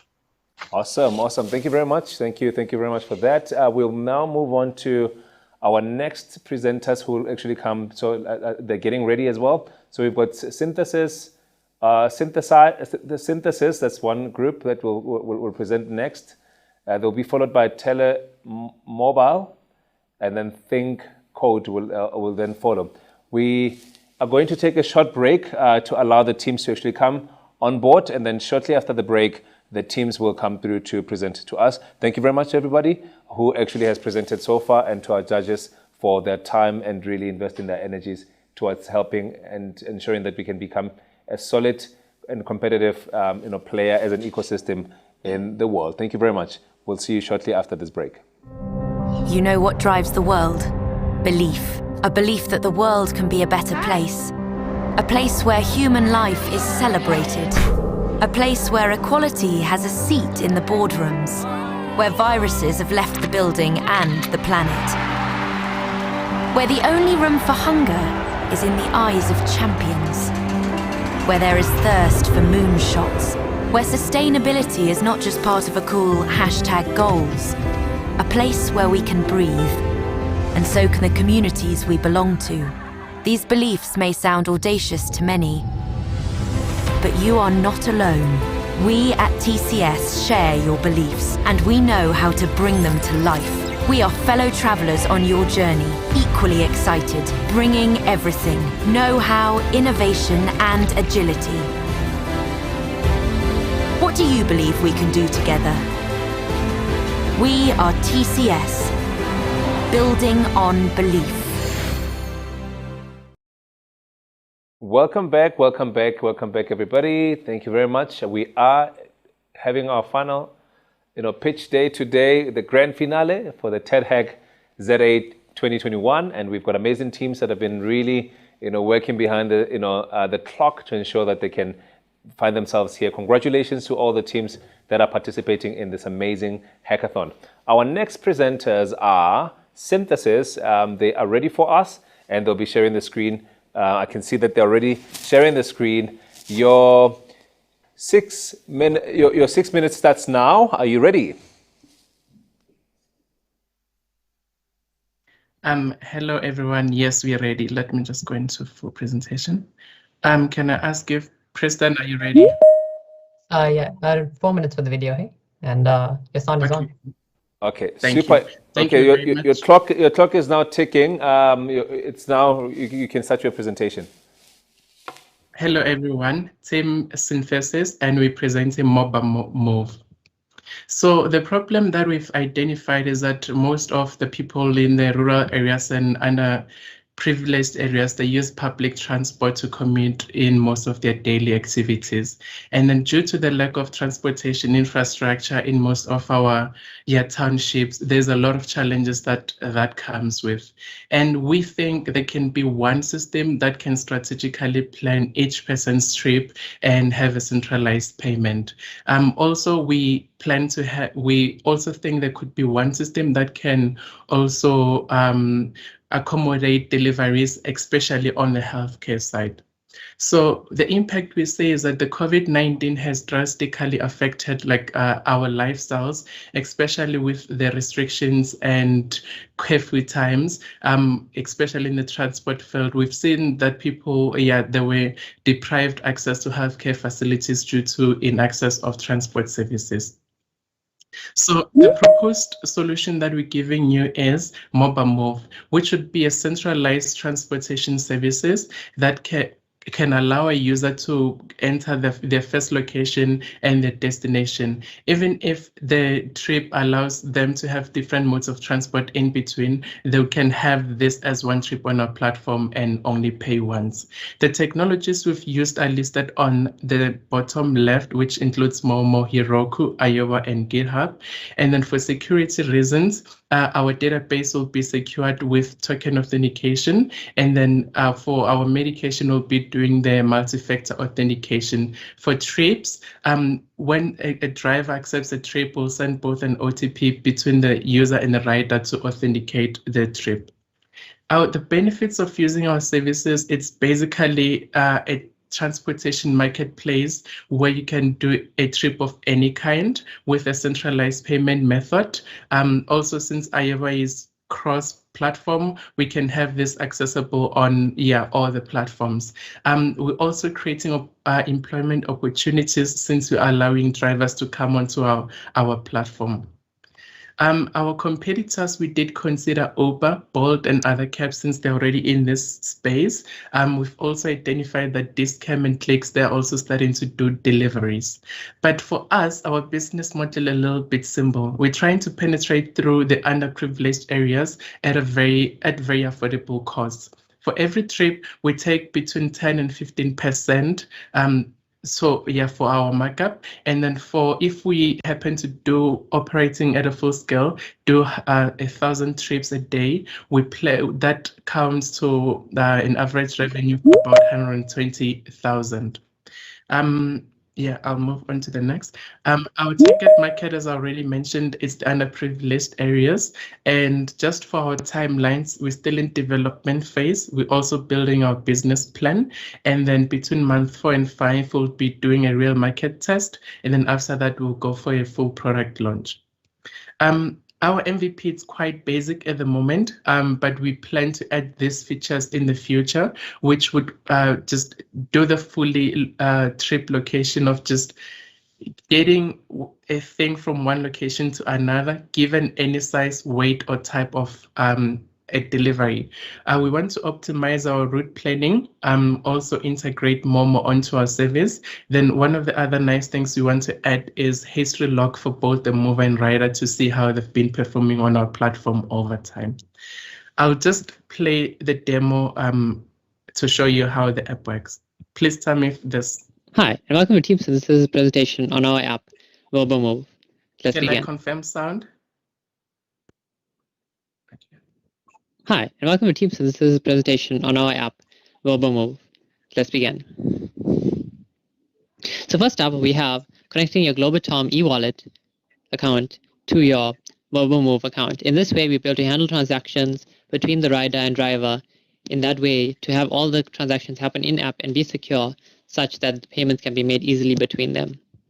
Currently, we don't have that done because we're having some trouble implementing the APIs, but that is one of the first features we have in our pipeline to be implemented soon. Next up, we have a login page. So we'll either log in as a mover or rider. This will be detected using your number, which will be retrieved via app to detect who which user it is. And we have that saved in database. The movers have to be employed by us, and it's set. They will be put into the database in that way. The movers are thoroughly vetted by, because due to the sensitive nature of some of the requests, which are medical in nature and have some private information, we have to ensure that their information is protected, and so we take that as a high priority. So we log in as a mover. Here we can see we have a status as offline, and if we go online, it sets the status on the database here, and then if you see here, status is online. You can also go offline. Oops. It flex. But yeah, if you go online, it offers a wait for request for a rider. And then if someone requests a ride with you, when it's checked on the database to see who's available, and then it takes a list of those users and sends it to the rider so they can request whichever driver they want. We have here also move history. That'll be a feature we'll be adding later as well. If we go to the rider page, here you have check balance and move history as well. These are features that will be added later, but now we go to request mover to request a ride. So this is our main feature page. So this is the main reason here why we are so competitive with our competitors, namely like Uber and Bolt. Because Thank you very much, colleagues. Awesome. Thank you very much for that. I want to just give over to our judges. Thank you very much for your presentation. I'm not sure if the judges want to see the remainder of the presentation. If they wish, they can actually donate a minute to you. If not, then we can just go straight to the questions. Judges? Charles, I think it's late. I would like to see the geography application of this, the location, etc. That's Alet.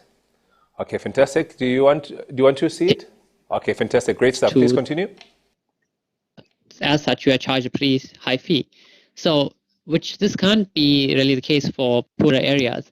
So, because no one's going to pay a fee such as like 80 Rand per trip just to go and get their a checkup or something.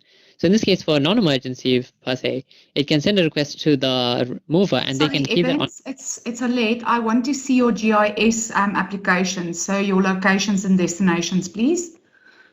Okay. Let me just go to that. Sorry, it's somewhere here. So current location in longitude and latitude. When you enter this location here, then it also completes with Google. Road. That's in my house, and then we say set destination. After that, you can set the destination there as well. Then press find movers. Then it's gonna find all the drivers that are available, and then list them down here. Then you can select any of the ones that they're close to you.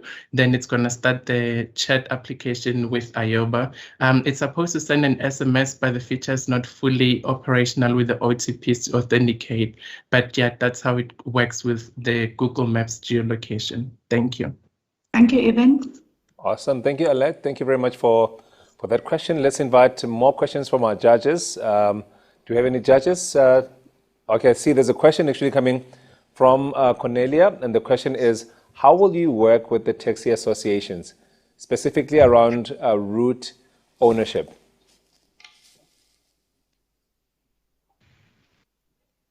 Did you get that question? Any of the team members who want to attempt that? Sure. I'll take this. So see, we having our system is basically, so we're gonna have like general people can apply to be movers in our team, in our company. So we'll have to vet them properly since it's dealing with private information. And so we're not gonna work with any associations. It's just gonna be on demand thing in that area, especially. There isn't really taxis that take customers specifically to hospitals and stuff, especially when they need to get medication pickup. Some of them can't afford to because they're so sickly, they can't afford to go there. So we can do the service for them. And taxis don't go to the pharmacy and pick up medication for them. So this is offering like a unique services in that case. So it's our entire own thing rather than working with someone else. Awesome. I see that Arrow actually has he's ready to actually ask a question. Over to you. Yeah, thank you. And I was actually playing it on my phone, your demo, and it seems to be working nicely. The question I had, or the concern, was that public transport and, let's say, population density and that kind of stuff go kind of hand in hand, and the denser the population, the better the more cost efficient a platform business can be. I'm just wondering how the economics will work in these rural areas that you're talking about, because there is obviously a reason why Uber or even the taxis are not in those areas at the moment.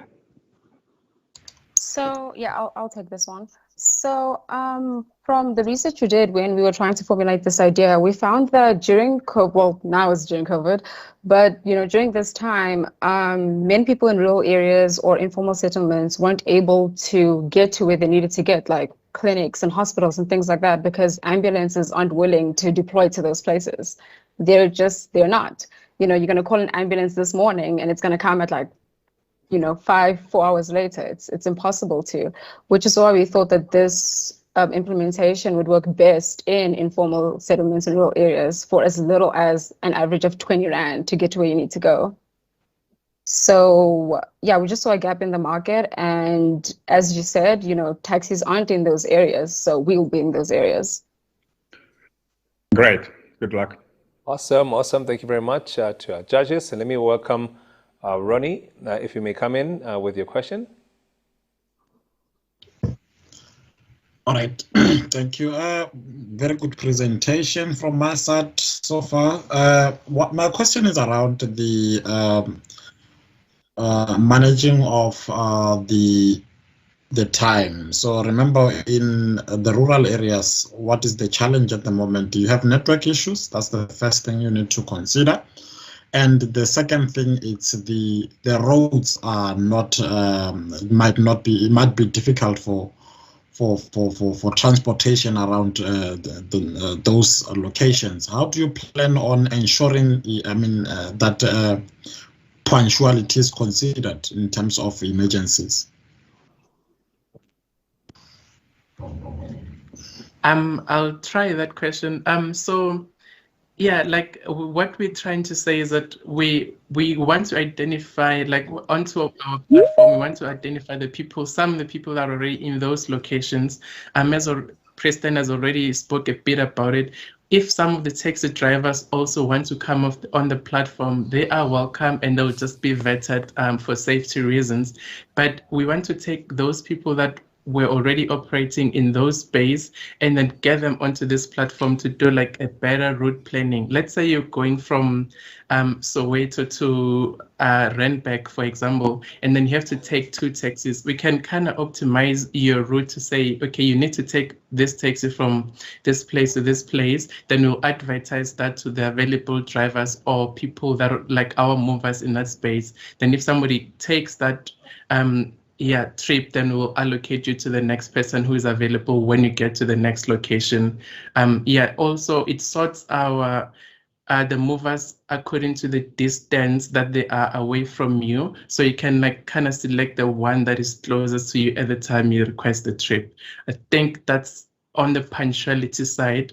With connectivity, yes, I do acknowledge that connectivity is a bit of an issue in our rural areas, but I think the telecommunications are kind of working hard to get there. So 3G is widely available, and I think Iowa should perform a little bit better since this is not a data-intensive service at the moment. Yeah. Awesome. Can I also just pitch in with the...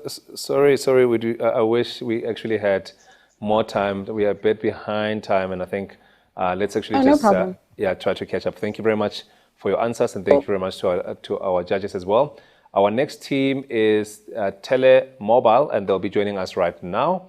Telemobile, please do share your screen so that we can catch up on time. We need to just get cracking. I understand that we've got about 5 more teams to go until the very end. I see that they are ready to present. Are you ready? Yes, we are ready. Thank you. Fantastic. Good day, everyone. Fantastic. So your time starts now. According to an unwelcome statistics record, it states that unemployment rate in South Africa is high. The rapid increase of unemployment rate is caused by the pandemic that has emerged in our eyes. And with workers being retrenched, this resulted to them having health issues such as depression, anxiety, as they cannot provide for themselves and their families.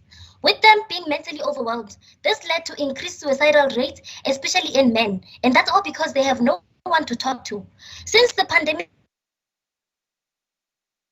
health services haven't been improved at all. An ambulance can take hours to come pick up a patient, and patients end up dying because it takes another time for them to attend. It takes time for them to be attended to. Another issue that has affected the mental health is that gender-based violence and crime. As you can see on the statistics table, that most cases don't go to court, especially in adult rape and child rape cases. And a few cases are withdrawn while other suspects are found guilty. So this means that most cases are not taken seriously due to lack of evidence or being threatened by the abuser. The solution we have decided to come up with as a team is that we have decided to create a mobile application where users are able to report gender-based violence or crimes that take place in their eyes. This application will create jobs for doctors and specialists, as we know that in order for a psychologist to get a job, they need to have a master's degree in psychology. And this application will also help improve the health services. Our solution impacts positively on the community because it focuses on addressing health issues, job issues, as well as violence and crime issues. Our application is easy to use, private and secure, and there is engagement and collaboration between users and doctors. The sponsored tools and resources we used are Telenex to verify the cell phone numbers of the users, Globitom for voucher payments, Here API to access the locations of users, and Contactable for biometric identity. Technologies we used is React, we render it via React Native, and Firebase for the back end. The security measures we have considered is data security. So we're going to ensure that the user data is secured through the use of strong password encryptions, and doctors are not allowed to connect to public networks. Safety and security of the data is that we're going to make sure that inappropriate violence or behaviors are taken into consideration. If the user commits a crime on our application, they'll be permanently banned. The patient safety. If a patient is diagnosed with a certain disease, we will ensure that the patient does not affect other patients. So we will ensure that their identification checks, for example, did the user book an appointment when they get to the health facility, and do they have the required documents? Do they have the required documents the doctors requested, and the doctors, do they have the license to diagnose patients, to check patients or chat to patients? Our business or revenue model is that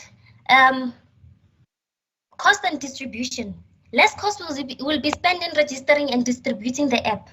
The core values of the application is that we promise customers that their issues will be addressed accordingly, and they get services they require quickly and efficiently. And we will ensure that our terms and conditions for our customers, doctors, and drivers are clear for every unacceptable behavior.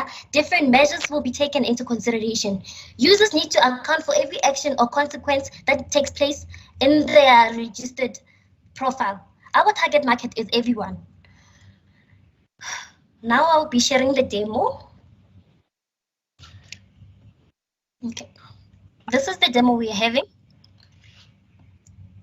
So the user signs up. When the user signs up, they enter their email, password, confirm password, cell phone number, and they confirm the sign up. So as soon as they confirm the sign up, they need to enter an OTP that has been sent to the number they have registered. For example, this is the OTP we have here, and they log in. So this is the dashboard. This is where users will be learning about different kinds of doctors and therapies that are available. So for example, a user wants to chat to a social worker. They can click here. They can know what a social worker, who is a social worker, what do they deal with, and they can chat to a social worker. So this is the chat. So for example, now the user wants to redeem a voucher. In order for them to redeem a voucher, for example, this is what we have. So they will send the voucher code to the doctor or to the psychologist to avoid that. If the user has a redeeming code, they can use the code before the doctor uses the code. So immediately when they click on buying voucher, and then it says you have successfully bought the voucher, and then whenever they want to report a crime, they can click here. They report theft here. Immediately when they click here, the crime has been reported. A location, the app already accesses the user's location. So the information will be delivered to the police database, and the police will take it from there. If they want to call an ambulance or request an emergency ambulance, they can check whether it's a seizuring patient, a pregnant woman, or an accident. For a seizuring patient, they can give them a call knowing that if someone is seizuring, they need to put a spoon in their mouth instead of having to call an ambulance. That will take time to get there. And if there's a foam that is coming out from the user's mouth, they can just make the user lie on the sides and whatnot. And for the doctor's side, the doctors will verify their identity using ID.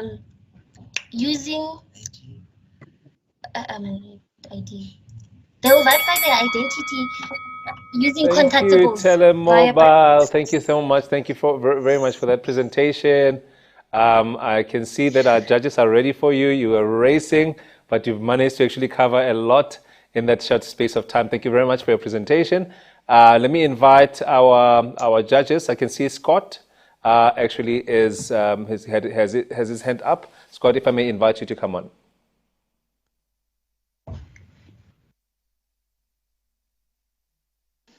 Sorry, I did that by mistake. I'm not one of the official judges here. Let me rather defer to the others. Apologies. Okay. Ronnie, please, if I may invite you. Okay, all right. Very good presentation that addresses a very huge problem, which is related to the health issues and also the another pandemic which was declared by the president, which is GBV.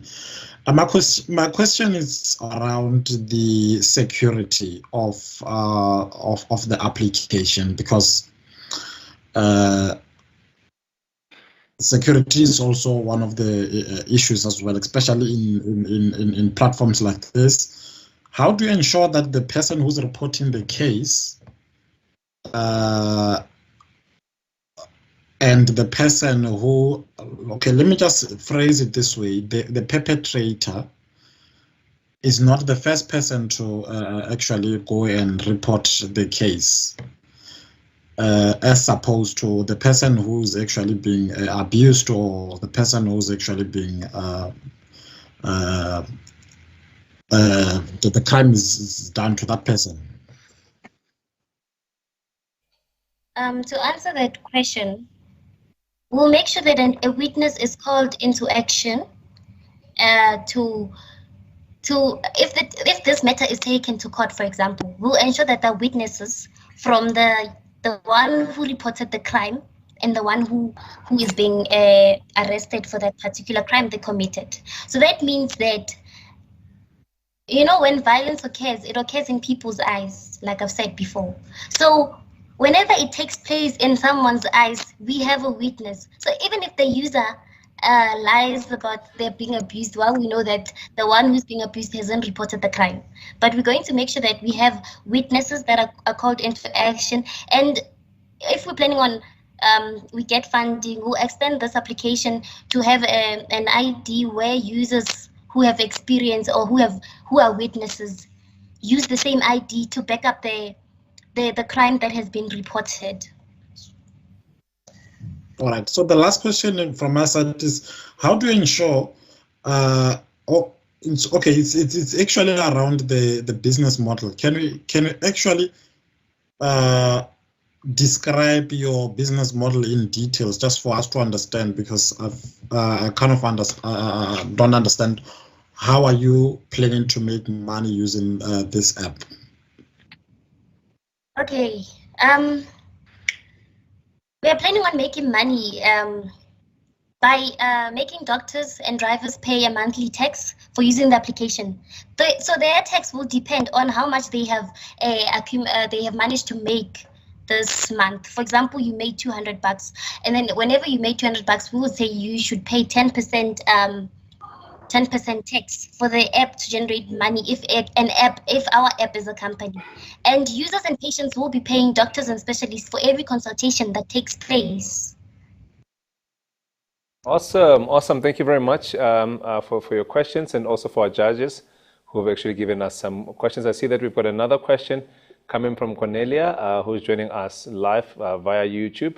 And her question is, do you link to the police services and in case of crime reporting, or do you focus solely on the medical side? We link to. If you may, please do come in again with your answer. We lost you there. Okay, we link to the police services. Medical and the police. Yes, we are linking to the police services, yes. Okay, fantastic. Thank you very much for your presentation. We will not be taking more questions for now. Thank you so much for that. Our next team is Think Code, which it's called Think.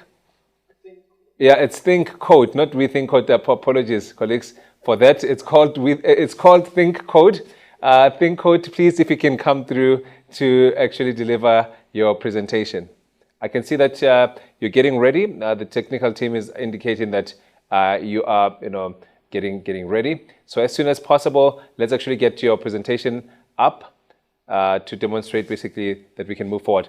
And then from this particular presentation, we will move to our last, basically, 3 presenters for today. And these presenters will be Digital Tech Innovators, Gentech, and iPoint. Those will be our last presenters for today. So let's get Think Code to actually give us their presentation. Technical team have not yet given me an indication that they are ready. So let's actually give it just a couple of minutes, and just to see a couple of seconds to see how that is actually going. But remember, colleagues, this is still the TADHackZA 2021.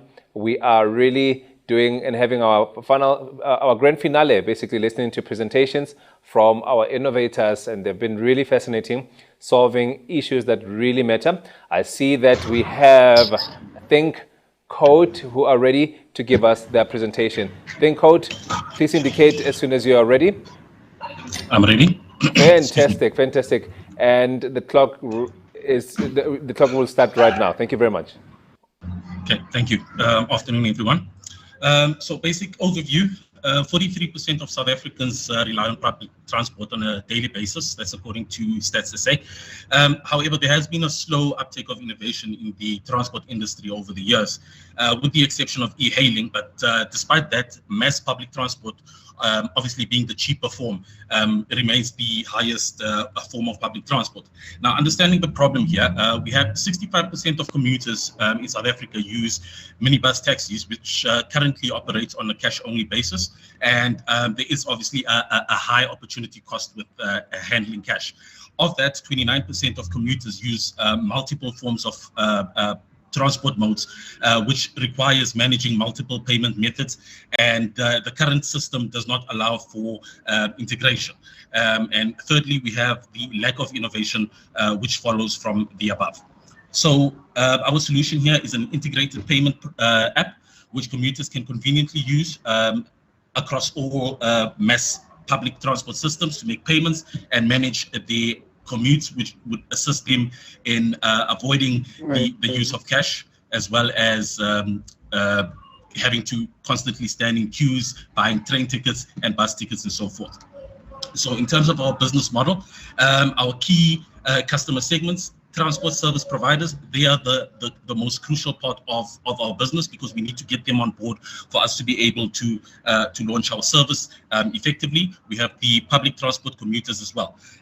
In terms of our key activities, stakeholder engagement, customer relations, as well as continuous product development. In terms of our key resources, brand identity, because we're dealing here with an industry that is quite vast and it touches a lot of people. So we need to have a good brand identity. Innovation has to be on point as well.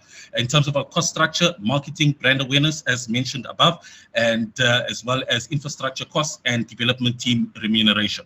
Revenue streams, we're referring here to the payment processing fees, as well as usage revenue, but more importantly is our value-added products from cross-selling.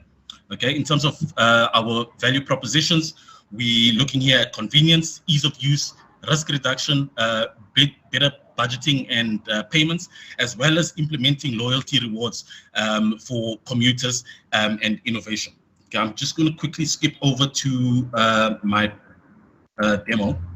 Okay, so the moment you log into the application, you'll be greeted with quite a very simple UI. You have just going to enter some dummy data just to upload. Okay, so basically, we are going to be using Momo as our primary source of wallet top-ups. However, unfortunately, because they were not available for the hackathon, we couldn't implement that. Okay, so we have the balance that has been added to the account. The commuter would simply go and select whichever public transports they use on a daily basis. Go Metro bus there, taxi there, as well as the RBT Ria Vaya. Add that to my dashboard. And then I have all my my commute options here. I can simply just go from the total that I have in my wallet. I can just go 10 Rand here. Perhaps another 10 here. Okay, so these are the transport methods that I use on a daily basis. When it comes to starting my trip, all I do is I click on start a trip.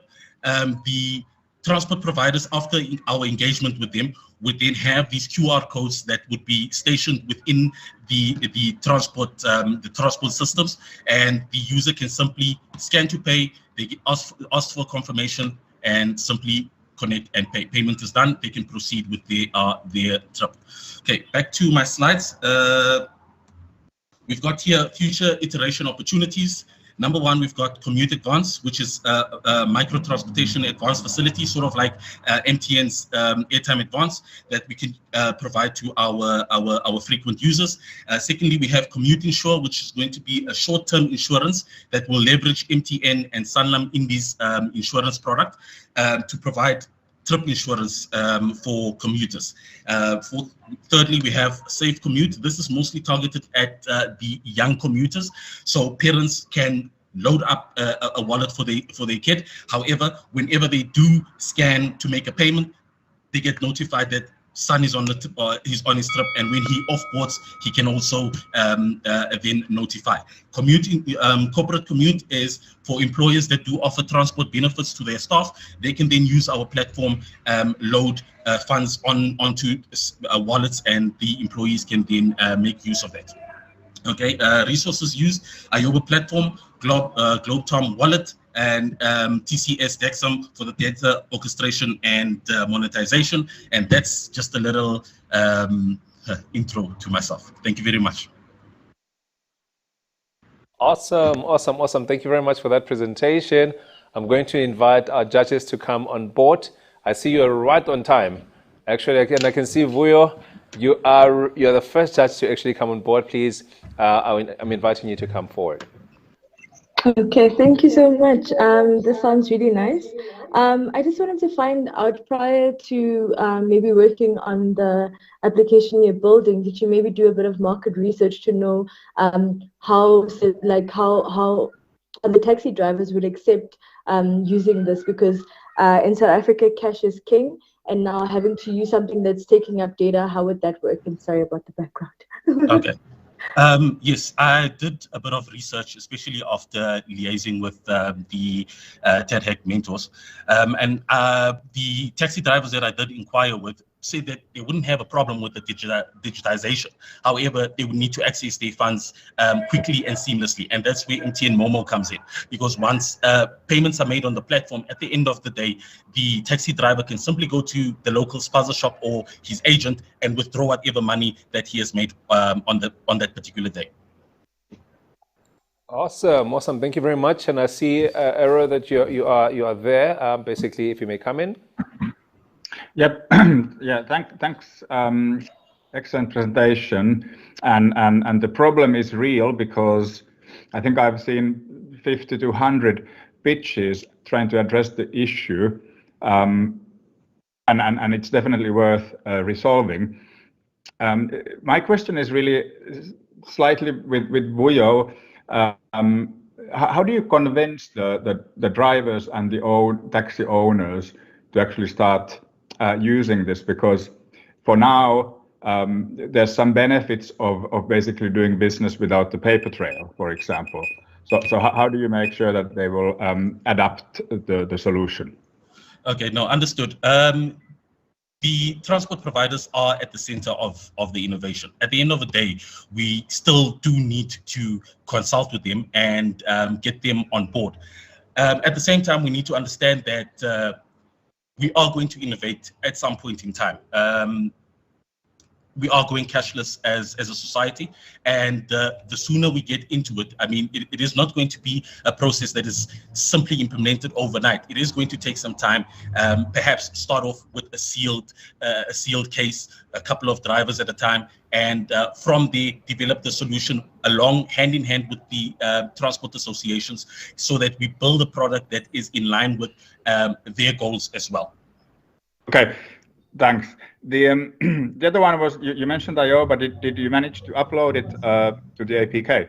Unfortunately not. I had major technicality issues earlier today, as well as late yesterday. Okay, thank you.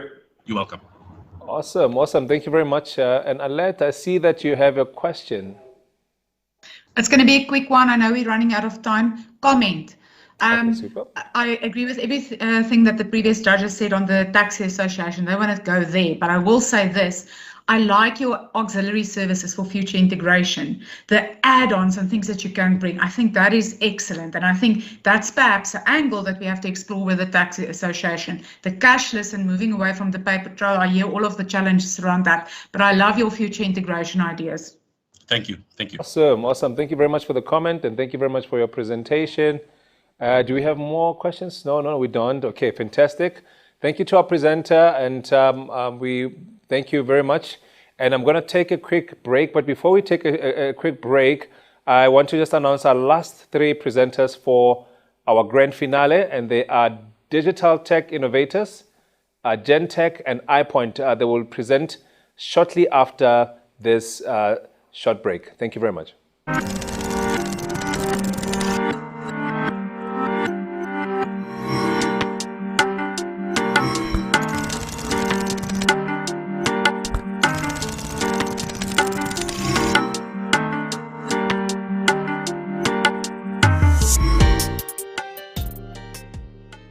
How many did we end up with? You know what drives the world?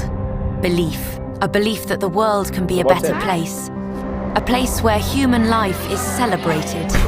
A place where equality has a seat in the boardrooms. Where viruses have left the building and the planet. Where the only room for hunger is in the eyes of champions. Where there is thirst for moonshots. Where sustainability is not just part of a cool #goals. A place where we can breathe, and so can the communities we belong to. These beliefs may sound audacious to many, but you are not alone.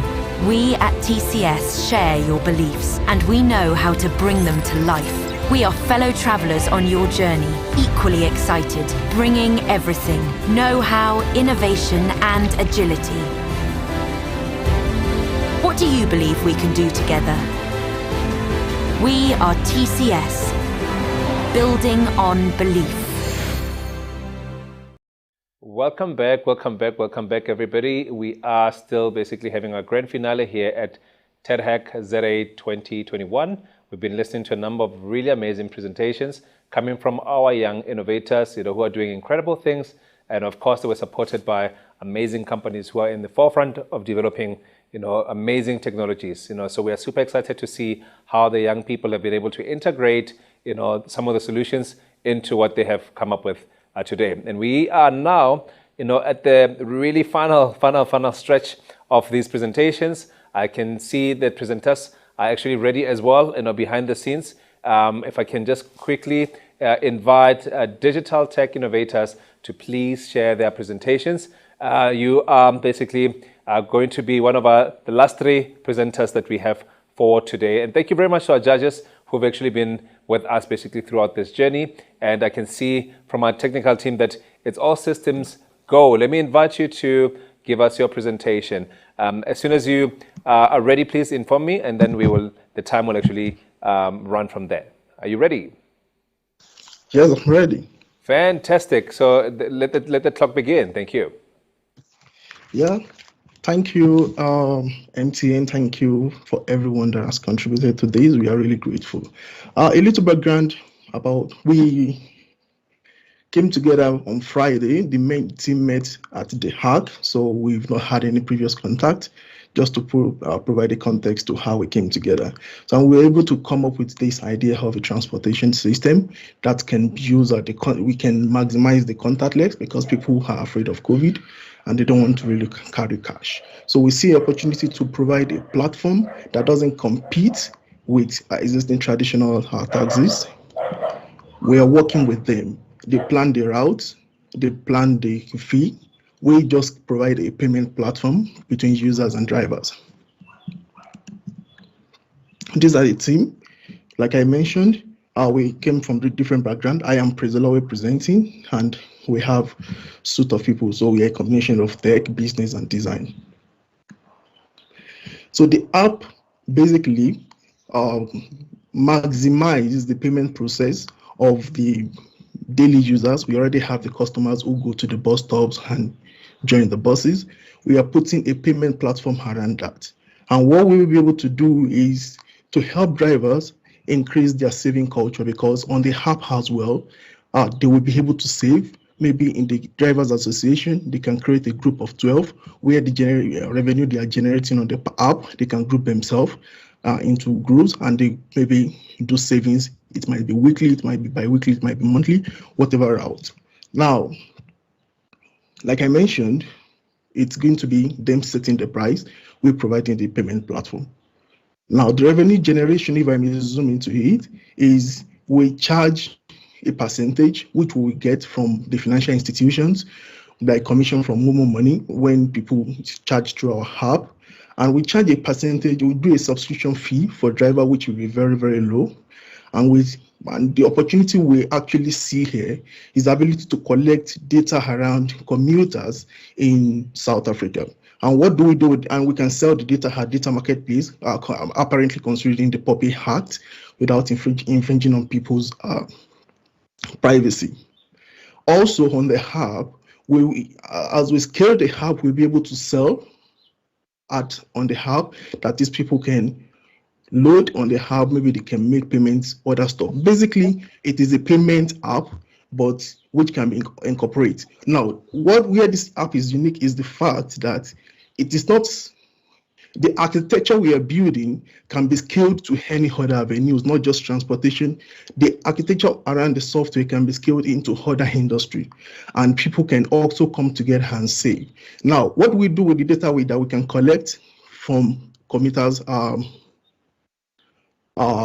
patterns, we can then begin to say if we see that 10 people actually move from a particular location, instead of a driver to go wait at the bus stop, we can encourage drivers to then go pick 10 people from that location and take them to a particular destination. Let's say people, I'm familiar with Pretoria, I'm an international student, so I don't really know the name of many places. Let's say people come from like Ferry Glen, where I stay, like 10 people moving. Instead of them to go to the bus stop, we can actually see, based on the location they are tagging him from, and say 10 people come from there, and we can say a driver can go there. Basically, they can probably bid to say, okay, I want to be getting the 18 passengers that come from Very Glen, and I'm taking them to Manly or whatever location where they are. Now, how does the application work? Commuters tag, drivers show them the QR code, and they can pay with the QR code. People have preloaded the fund, so there's no cash transaction. Now, like I mentioned, money that drivers are getting on the hub, they can use it to go buy fuels. We partner with filling stations so that they can buy fuel with their QR code. They can also save through this tool. For security, what we've done is to do different kind of verification for users and different kind of verification for drivers. To encourage users, we want to make the barrier of entry very low. So what they just need is to use their phone number, which we are going to power with the Telenix SIM registration integration. So they just put in their name, get a verification code that is coming from our contact, and then they can pick their own location, off location, and other locations where they frequently go, so that when they want to choose their location, they can easily see a drop down and not have to do that all the time. And they can choose where the type of taxi, if it is a bus or a Portco, they can choose which, are they paying with wallet, are they paying with card, or which using Momo. Now, on the driver's side, we have added an extra layer of security. That is, they have to provide their ID number, they have to verify, they have to ensure that they upload their pictures. On the user side, they don't have to do that. They can skip that just to encourage them to do that. But to be able to unlock other benefits like discount on the app, we will encourage them to get all this registration in when they put in all this verification. But for drivers, it is a must, and they have to put in their biometric information.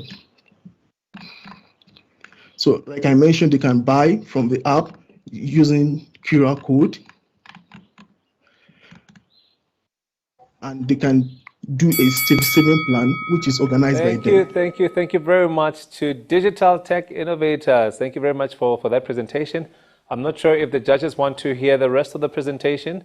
If not, I would like to just quickly invite our judges to come on board. Arlette, I see that you are here. Please come through. Just a comment to say that I think with any kind of taxi solution here, again, it's not about how to break through that cashless type of transaction enablement, but rather, what else? But if you sign up to this, what else can we give you? So I like the monetization angle of selling. They've called it selling data. I just want to tell the team you should rather work on the selling of insight from data, because we can't really sell data from a POPIA perspective. But I really, really like that, because I think if we have very nice local, a location insight, that can be a very nice carrot for the participants on this platform. So I really like that angle. Awesome. Thank you very much for that comment from our judge. Let me invite our other judges to come on board. Rodney, are you there?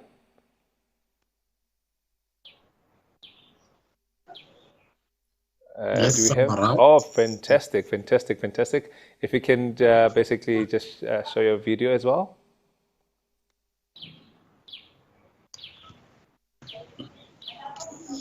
Yeah, well, the concern around the taxi industry technologies, I think it's more or less similar to what Arlette has already alluded. There's quite a lot of concerns around those kind of technologies, but we must transform. Either way, we need to transform. I only have a question on the security side of this application. Can we just elaborate more on the security, because I think you were rushing. I didn't quite get how that type of verification is going to play out in your application. Yeah, basically we're using three things. One, the driver has to register the account number, so we already have a sort of insight into who they are. Two, they are providing their ID number. Three, it is a must for them to upload their pictures, and they are going to do biometric verification. Now, all these things, before we can onboard a driver, we have to verify them. Not just because you have our application, then you can just use. We have to verify them just to provide optimal safety for our users. I don't know if that answers your question. Yeah. So So I actually have a question on that. So you're using biometric system. You're also adding photos in your application. Yes. And this platform, are you targeting the drivers from across the country, or just the ones who are in the because the drivers that are not using smartphones, and how are you planning to work around that? Yeah, we looked into that angle. But one of the things we've come up with is, because we'll be working with associations, we can't work with individual drivers if you want this to work. So maybe in the association meeting, we can actually register them through the associations, but the revenue, the information will not be something we share with the association. Awesome. Thank you very much. And I see that we've got a last question coming from Voyo. Voyo, please, if you may come in. Okay, very nice presentation. I just wanted to find out, I can see the wireframes are done very beautifully. Were you guys able to maybe code something, or is it just you had to spend a lot of time on the design? So I'm just a bit curious to see what it would have looked like, because things are nice in theory, but when you have to practically do it and scale it, it's another story. So I'd like to just find out. Yeah, we started building the hub, but we were unable to conclude it. Like I mentioned, we met Friday evening, and all these discussions started Friday evening. So we were unable to complete the build. Awesome. Thank you very much for that. That was basically Digital Tech Innovators basically giving us their presentation. We will now move on to our next team. Actually, and then the name is Gentech. Yes, I see. They are the second last team for the day. Awesome, awesome, awesome. The grand finale, we are now basically 2 more presenters to go and we are ready. So I'm checking from our technical team to see if our next presenters are ready. And as soon as they're ready, the time will actually continue from there. Let's see if they are ready. Gentech, if you are ready, please share your presentation. Ladies and gentlemen, this is the closing part of what basically our pitch day, our final grand finale, if you like, which basically is really leading to our award ceremony. I can't wait for what's going to happen later on this evening. Let me invite our next presenters to actually come to the fore. Please confirm if you can hear me. Present. Awesome, awesome, awesome, awesome. If you can just share your presentation on presentation mode, and the clock will begin. It's sharing. Fantastic. Thank you so much. Good afternoon, ladies and gentlemen. Thank you once more for having us. My name is Rachel, and I'm with Gentech. And our idea is we want to have a food delivery app for local restaurants. So a little background on all our team members. We are from what you... Okay, super. I see that we've got a bit of a technical situation there happening. So I'm going to just take this moment to just get us to fix it. And once this is sorted, I will then quickly just go to presentation mode. And I think we should be all systems go. Let's go there to the top. Or even the bottom there, presentation.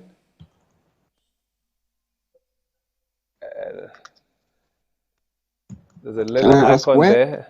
Yep.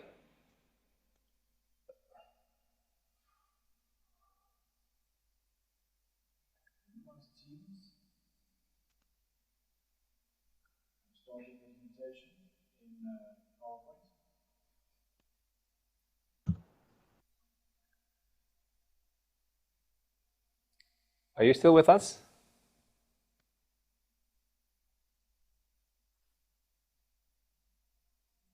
Demba, are you reading us? Okay, can you still hear us? I can hear you. I'm not sure what. Temba is muted, and we're actually not seeing the entire screen. So if you can just help us, just minimize Teams and then go to that little icon, for presentation mode. Colleagues, these things do happen. They do happen.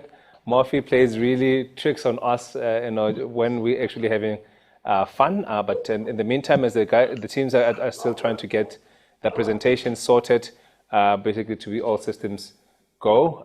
So let me see. Are you guys winning?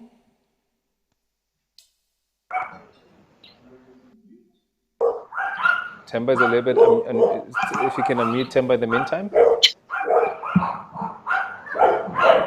What we can do, if this is actually, I'm going to just quickly invite our technical team to bring up the eye point in the meantime, and as we sort this out, and then we'll then come back to yes, let's just quickly invite our colleagues to actually, if they're ready, please, may you please share your presentation.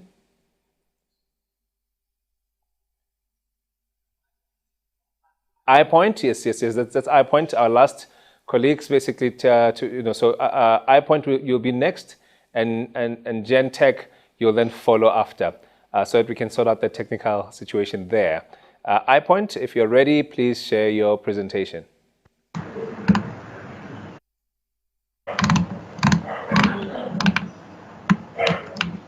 Okay, are you guys? Can you hear me? Yes, we can hear you. Wonderful, wonderful. Please share your presentation, and our timekeeper will actually start the clock. Are you ready? And then just as soon as you've shared, we are actually going to start the clock. Awesome stuff, awesome stuff. Let the clock begin. Thank you so much. Hi everyone, we are iPoint and we are the loyal matchmaker. The pain point of COVID is that many South Africans have been left jobless, and therefore which begs the question, how do we then leverage technology to restore dignity back into African homes. Our solution aims to drive down the price of shopping for our retailers. And how we aim to use this is that our users will be able to gain visibility of a dashboard, will be able to gain visibility of our retail partners, their specials, as well as discounts.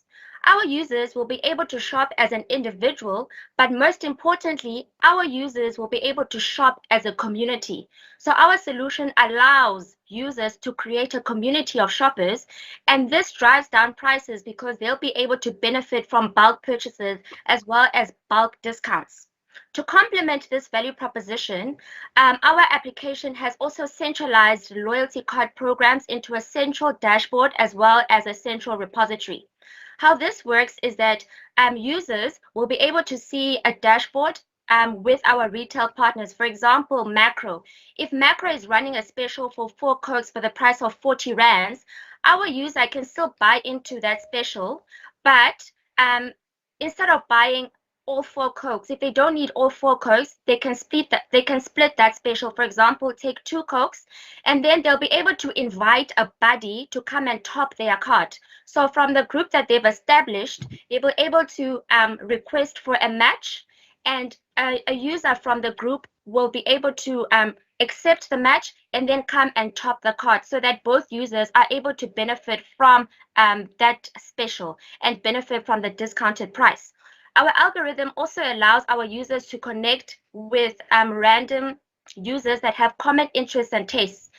So they'll be able to match and then shop as a community with a community or random users with common interests and tastes. So retailers will benefit from the directed advertising, insights, and analytics, as well as enhanced loyalty. We will then also generate a revenue stream from the advertising of our retailers. Good day, everyone. So I'll take care of the features for now. So basically, when you open the app, there's something that you're gonna see. You'll be able to view personalized offers as well as offers from different stores.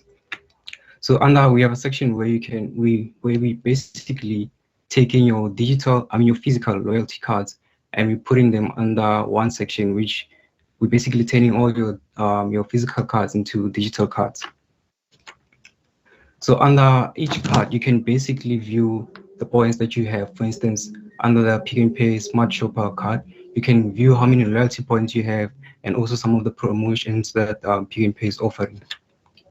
So how it works is that you basically will go in the app, select something that you're interested in buying, and then you're gonna get a screen like this where you can choose if you want to share this promotion or buy this promotion with a friend, or you can invite the contact to your app. And then once you click on the complete section here, we will the algorithm in the background in the backend will then try to find someone who's interested in buying the same promotion with you, and then we'll notify you via SMS once that is done. So for the APIs, we use bus links to send the SMSs, and then we also use Revenue Weaver voucher cloud to issue out vouchers. Like want to pay your half on the app, you can just take the voucher and go in store and redeem and buy what you bought on the app install. So in terms of list of technologies, we used Java in Android Studio, Firebase as the backend. We used Buzzlink as well as the Revenue Weaver voucher cloud. For security, we used Firebase backend security rules, and we also have users basically log into the app, so that's also secure. And we also authorize our APIs. So I'm just gonna quickly share my cell phone screen to do the demo. So as you open the app, this is basically what you're going to see. So we have different fragments here at the bottom. We have the promotions. You can see promotions. You can filter this on top by fashion, accessories, and stuff like that. We have notifications. Once we find someone who's willing to buy something with you, notify you via notifications or SMSs. We also have your own profile section here. You can also see your recent spendings. And then if I go under the card, so this is all my digital loyalty cards. And then if I want to link a card, I can just click on link a card here. I select the store, and then I also enter the card number and the ID as well.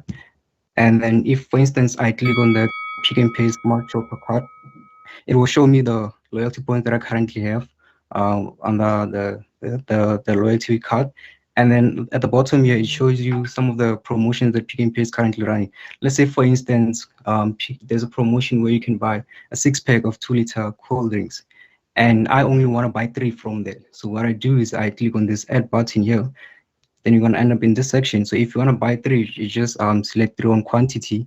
And then what you can do is you can actually connect with your friends. For instance, if I want to buy only 3 here, and I know that over game, for instance, me might be interested in buying the other 3, I can just select him here. And then I click the complete button here. So what's going to happen here is that an SMS will be sent to Overgame, basically an invitation, letting him know that the WOHO, or for instance, meet the WOHO has added you to this promotion, and are you interested in buying this with him? And that way you guys can save money. So if I go back here. Thank you very much. Thank you very much for your presentation. And I see Alet, one of our judges, is actually ready for you. I point. Yes, ma'am. This is so excellent, right? And novel and wow. And I think this is such an awesome idea. You guys are really impressing me today, but I just want to ask a question after my applause. Are you integrating in the back end to the Pick n Pay loyalty system, Click's loyalty system, the Scheme loyalty system? Basically, through our research, we discovered that currently the APIs for these stores are not yet public. However, plans are to partner with them because we are going to offer some value to that. We're going to bring more customers to them. So the plan is to partner with them, convince them that we can actually help people buy more with them. Thank you. Thank you very much. Thank you very much. Wonderful, wonderful. I see that it's all systems go. It's all systems go. And I see that we've got more judges coming through. Vuyo, please join us. Vuyo, join us live. Vuyo has a question for our presenter. Okay, I really enjoyed the presentation. I'm just curious to see a bit more with regards to what it would look like when you start splitting the buying. So I understand that it's community driven now, so it would be with your friends, but what would it entail? Who's paying the full price, and then how will you split it and ensure your friend pays you back? Yeah, so if you can just please walk me through that.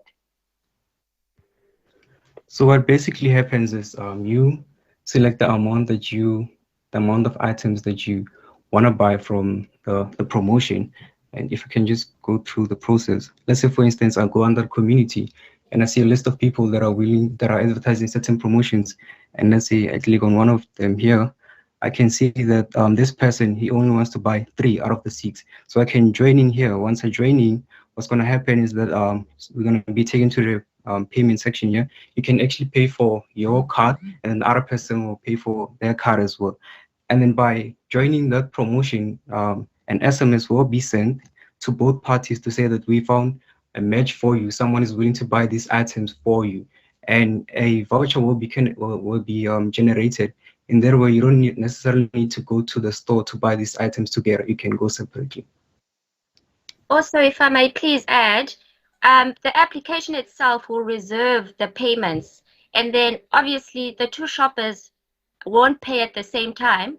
So we'll say that you have to pay within a certain period of time, right? So for example, both shoppers must have paid within 30 minutes, otherwise it will kick you out, right? So when user A pays, it goes into our reserve until user B pays. And then once both funds are secured into the reserve, it's then pushed to the retailer. Awesome. Thank you. I want to check if we've got any other judge who actually is here with a question. I'm checking from our technical team to see if there is a judge. We're still at the TADHackZA 2021.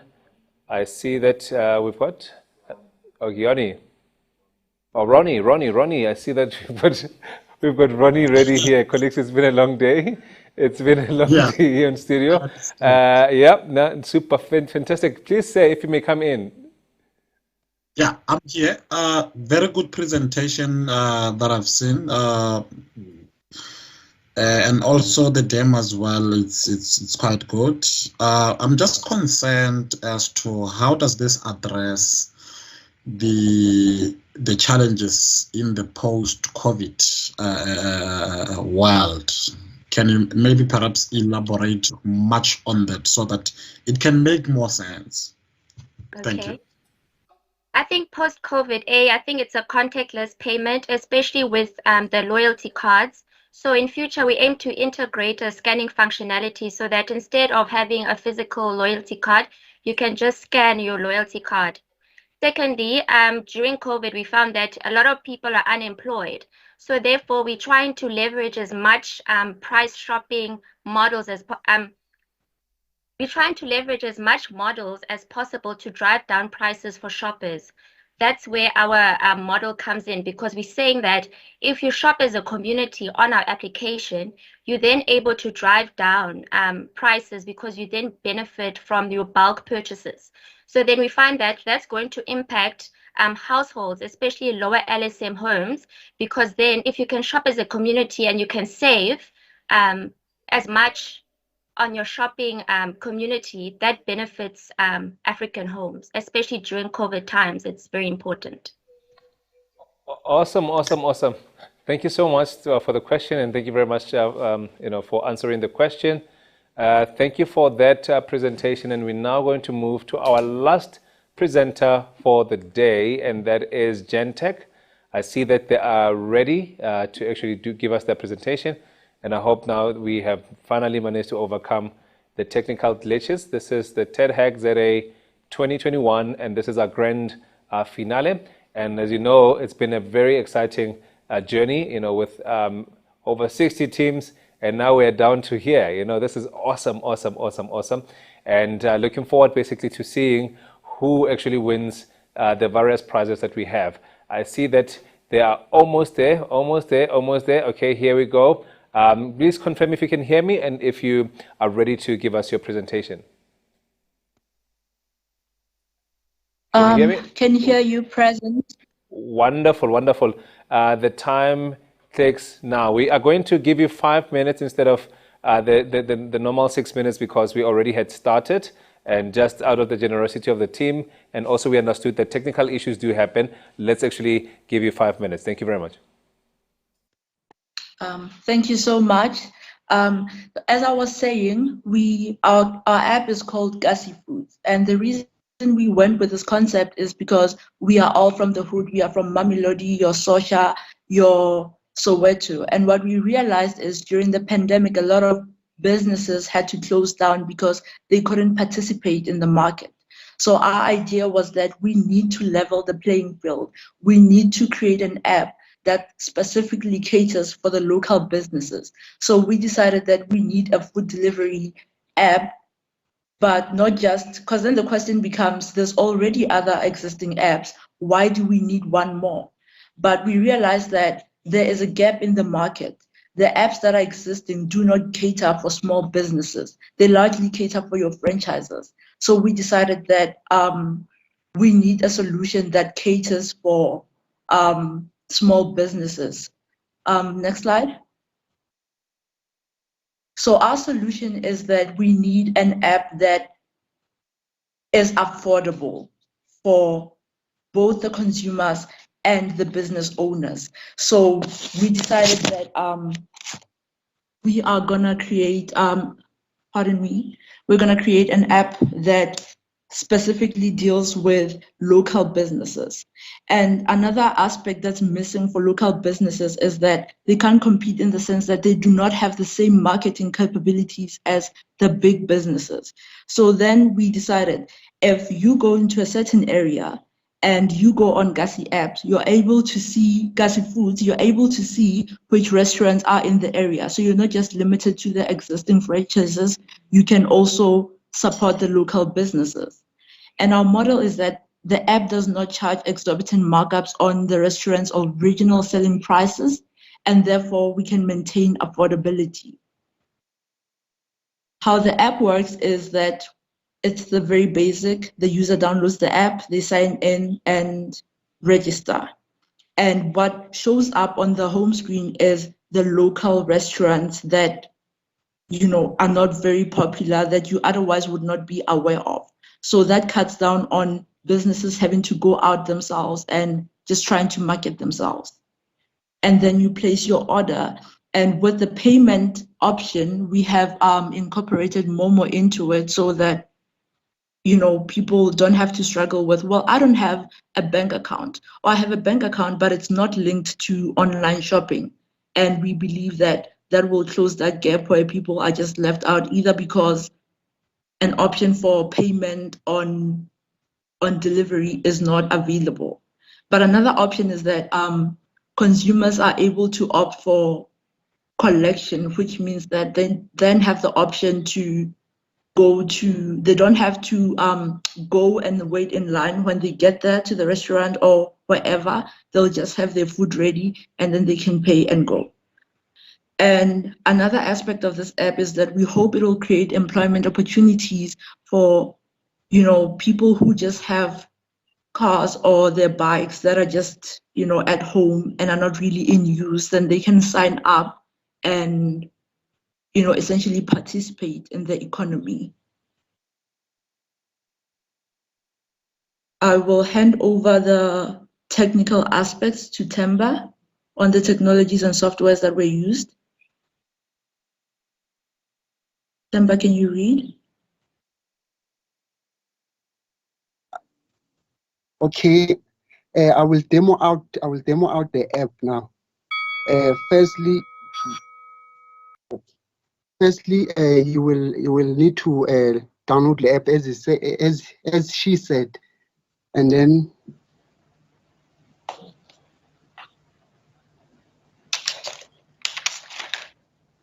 okay, you will need to log in. Our app uses a JWT auth as a security feature. I will be logging in now.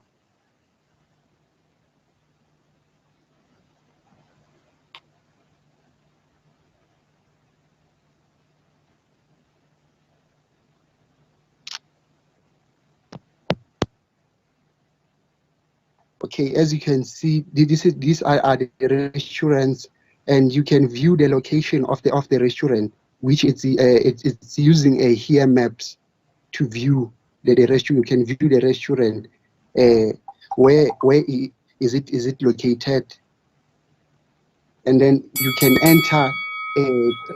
Thank you very much. I know time was not on our side, and time is still not on our side at the moment. Thank you very much to all the participants who've actually presented. Let me now give an opportunity to our judges to give their comments or ask their questions.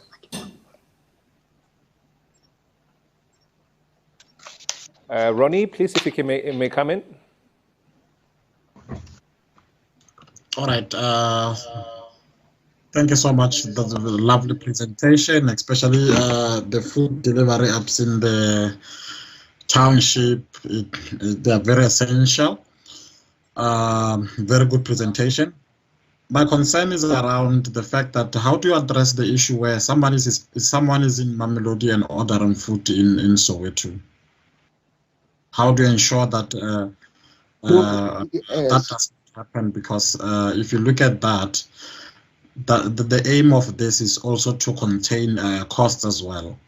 So if we allow such, then that means there will be cost constraints, especially on the delivery side. How do you work around that?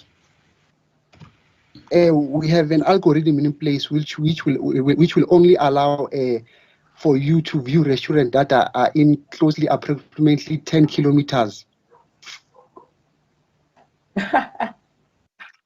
So just to clarify on that, and like I said, it covers the marketing aspect as well. When you go into a certain area, you can only view the restaurants that are available in that area. So you don't have to first wonder, where are the restaurants? Who are the restaurants in this area? Where do we find them? The app will show you, Guti, you are in this area. This is what you have available. Okay, perfect. If I may add on, earlier we were asked, Guti, how do we then cater for people without smartphones? And while we haven't worked out the nitty-gritties of that, we have considered the possibility of integrating a USSD system where, like I said, we haven't ironed out the finer details of how exactly that would work out, because then that presumes that people already know what restaurants are in the area, which is, another problem. But we're working out the finer details, but that's also an aspect we're considering to cater for people without smartphones. I don't know if there's any more questions. Awesome. I don't know if we have more of our judges who actually want to ask questions. Any questions from our judges? I'm checking from our technical team as well. Any questions? It seems like your presentation was very clear and our judges were very clear with what you presented.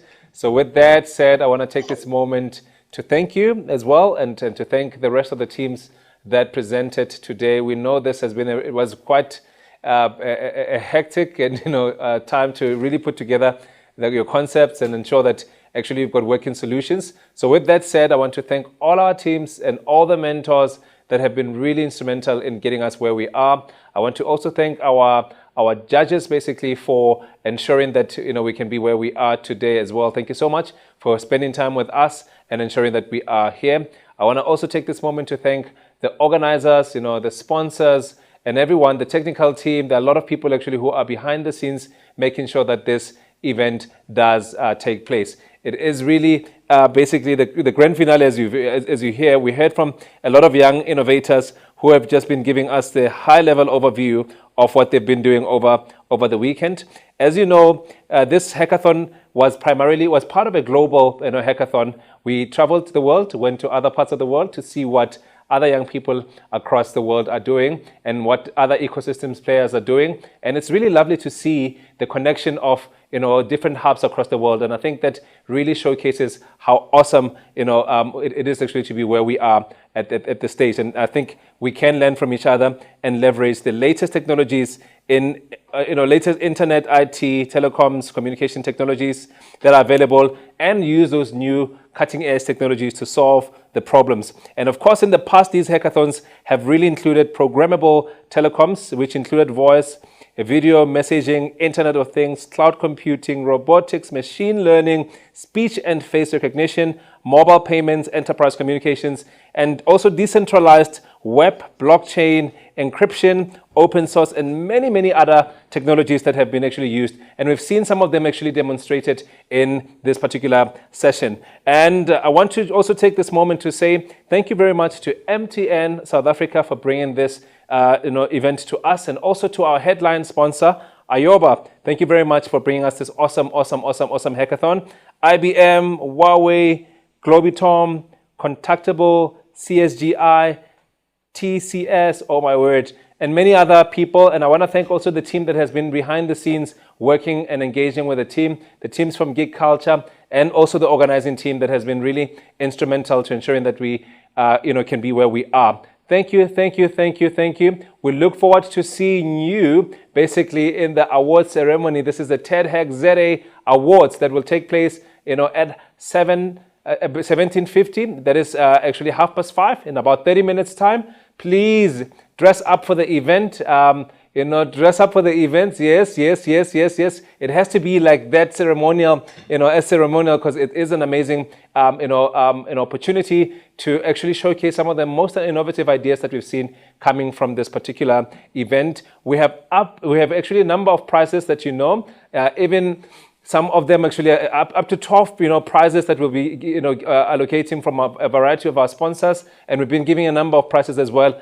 Oh my goodness, it's not 12, it's actually 22 prizes that actually we have available actually for you throughout the award ceremony. And I want to wish every team the very best, and to say to everyone, we look forward basically to next year's event. But beyond that, let's actually party in style and dress up for the event. Looking forward to seeing you. Sharp.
Good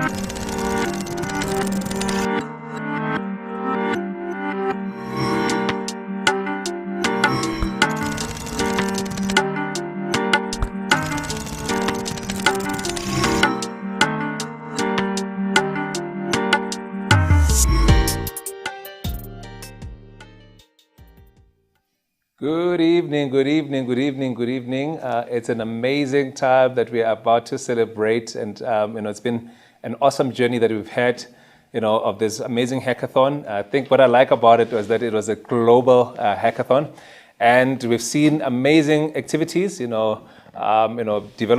went through the whole process, ensuring that they can get their solutions off the ground, and the moment of truth has arrived.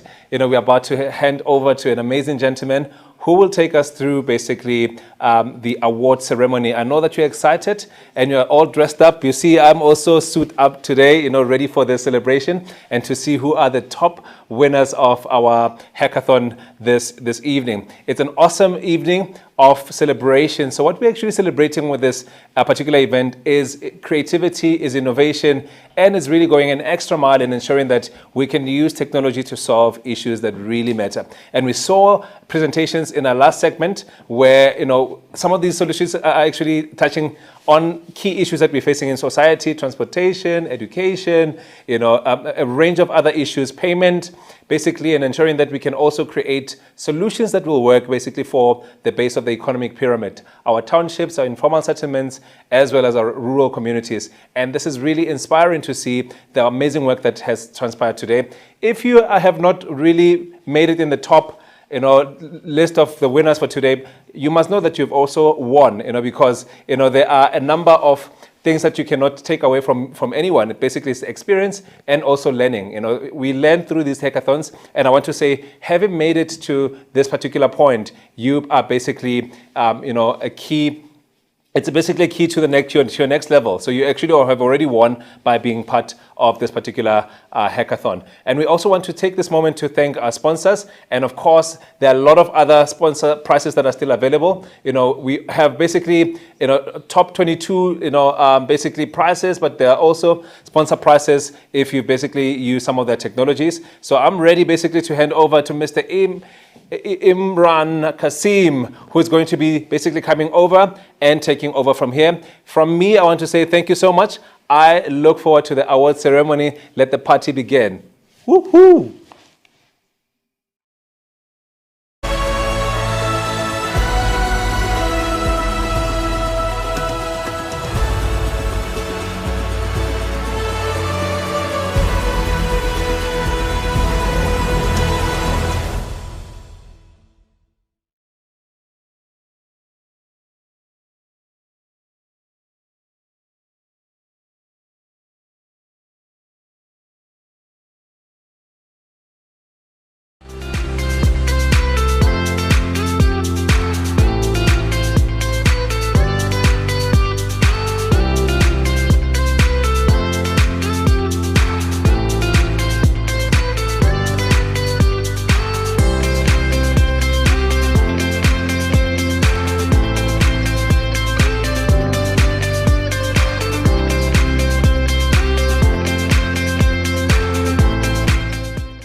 So the quote of the year is, "Sorry, you're on mute," and that's exactly what happened to me there. So sorry about that. But welcome. Let's give a massive round of applause to Lucky, who held it down for me while I was away on holiday. Thank you very much, Lucky. The man has more outfit than Beyonce.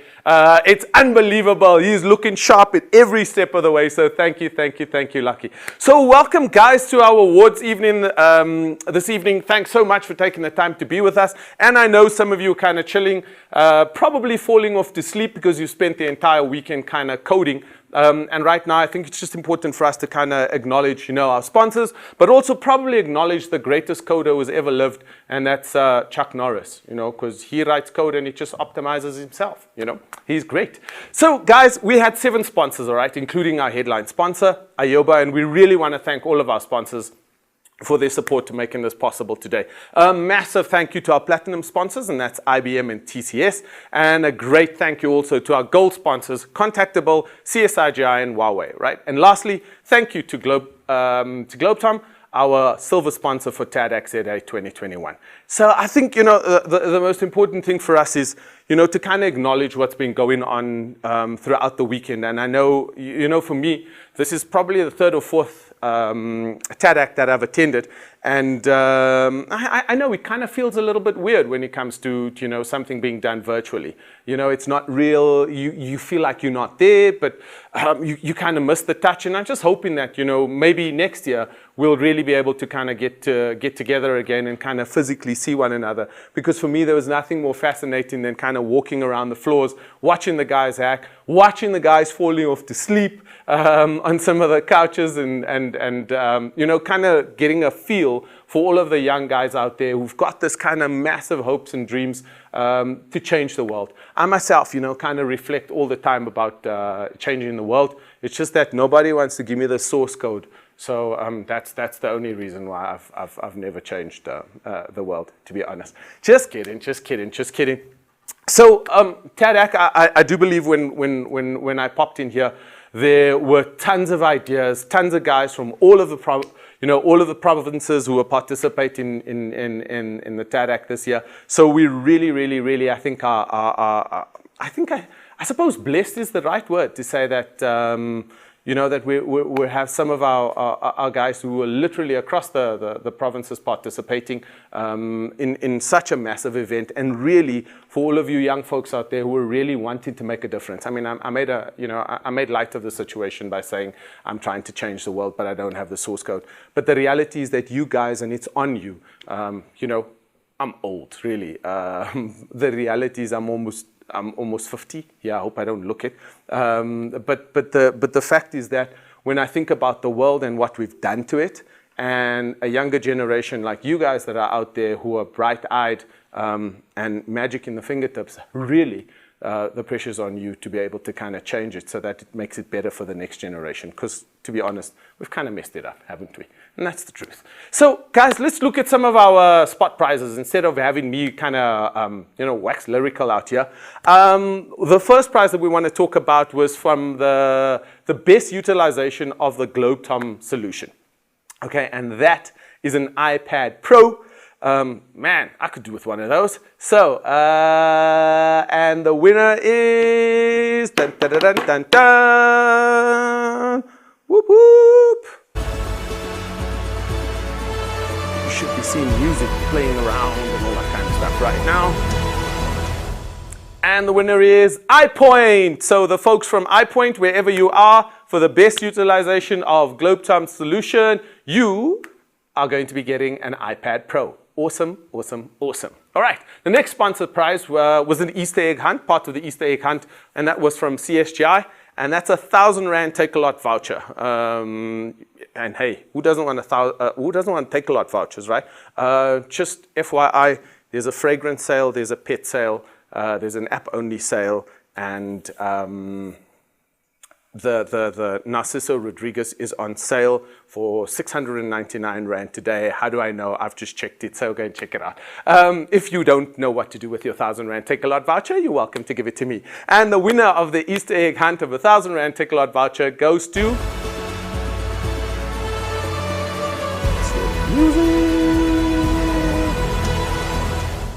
Given. So if you're from Team Given, 1,000 Rand Take-A-Lot vouchers going to you guys. Whoop, whoop. All right. So the next up, Easter egg hunt, CSGI as well. Another Take-A-Lot voucher.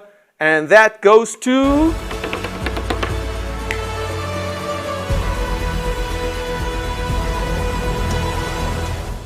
Joan. So, hey, Joan, you're also going to be smiling, I guess, with a 1,000 Rand Take-A-Lot voucher. There was another Easter egg hunt prize, also sponsored by CSGI, and that goes to...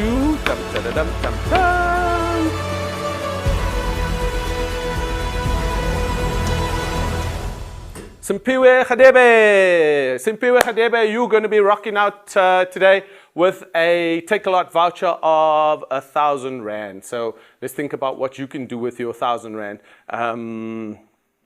There's tons of stuff. What I would really want for my 1,000 Rand Take-A-Lot voucher, or actually just something that I need right now, is one of those circle selfie type goodies that help you kind of look better when you're on screen working from home. Because I mean, geez, working from home is an absolute nightmare. I was thinking about this. Did we have any boo-boos on the show during the TADHack this week? Did anybody kind of take their laptop into the bathroom, not put it on, or forget to switch it off, not put it on mute? Was there any drama like that happened? I'm just checking with the team here in office, and none of them are giving me any insight whatsoever. So clearly you guys were really well behaved and understand the nuances of working in a virtual world. All right, I must be honest, it's taken a little bit of an adjustment, and as you can see from my t-shirt, the COVID kilos have also started to pack on. For those of you who were here last year, you'll notice that I might be a little bit chunkier than I was last year.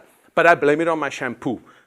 It's my shampoo, and the reason for that is I started using shampoo, believe it or not, for extra body. And what was happening that it was just running all over my body, and that's how I wound up looking like this, COVID kilos. So, Tiani, are we ready for some extra prizes there? Can we give away some prizes, my man? Awesome. Okay. So the last prize that we gave away was Simpiwe Khadebe, who was getting himself a Take-A-Lot voucher of 1,000 Rand. Now we're giving a sponsor prize from Contactable Technologies. Okay, Contactable Technologies, and here's an interesting one. Now this is fascinating, right? What you're getting right here is an internship to the value of 72K over 12 months. And here is an indication of people who have seen your talent and believed in your talent. And I think this is what becomes important, is that there's this belief in your talent that was demonstrated. And I think if I just get a chance to get on a soapbox right now and just wax a little bit lyrical here around the notion of the fact that, you know, in today's world, it's not really about the pieces of paper or the certificates on the wall or anything like that. It becomes more about you being able to demonstrate a skill. So one of the people here who have demonstrated that skill, and my old eyes, it's Otsile Ramonkhane from Phylogenic. I hope I'm saying that team name correct. Phylogenic, and if your name is, let me just check that again on my teleprompter. Otsile, am I right? I hope I'm pronouncing your name right, because there's nothing worse than somebody saying your name wrong. So apologies if I've done you an injustice there or a slight there. But Otsile, you can forgive me for mispronouncing your name, because you have an internship to the value of 72K over the next 12 months. All right, obviously within discussion with the team themselves. The second use of a contactable solution, and also somebody who's being offered the internship valued at 72K over the 12 months, is Tukozani Ledwaba from also Phylogenic. Did I say that right? Yes, Ledwaba from Phylogenic. So two folks there from Phylogenic, great guys, great dudes, showing their ability there and demonstrating that capability that Contactable really want to be able to offer you an internship over the next 12 months. All right, then the best usage of a platform. Okay, this is a 2,500 Rand Take-A-Lot voucher. So, wow, okay, lots of Take-A-Lot vouchers flooding around here today. The best usage of a platform, and this goes to Team Digital Tech Innovators. So, Digital Tech Innovators, you guys are walking away with a 2,500 Rand Take-A-Lot voucher because of the best usage of a platform, and that's the TCS. Digital Tech Innovators, the best utilization of a TCS platform. Nets you guys 2,500 Rand in Take-A-Lot vouchers. Awesome, awesome, awesome. All right, let's move on to the other prizes. So now here we've got the Technological Inclusion of Society Award. All right, the Technological Inclusion of Society Award. And I think, you know, one of the things that we believe in very strongly at MTN is around this whole notion of digital inclusion. It's about being able to kind of, you know, connect the unconnected and give people an opportunity to be able to connect where they haven't been able to. All right, so we want to be going to lead on now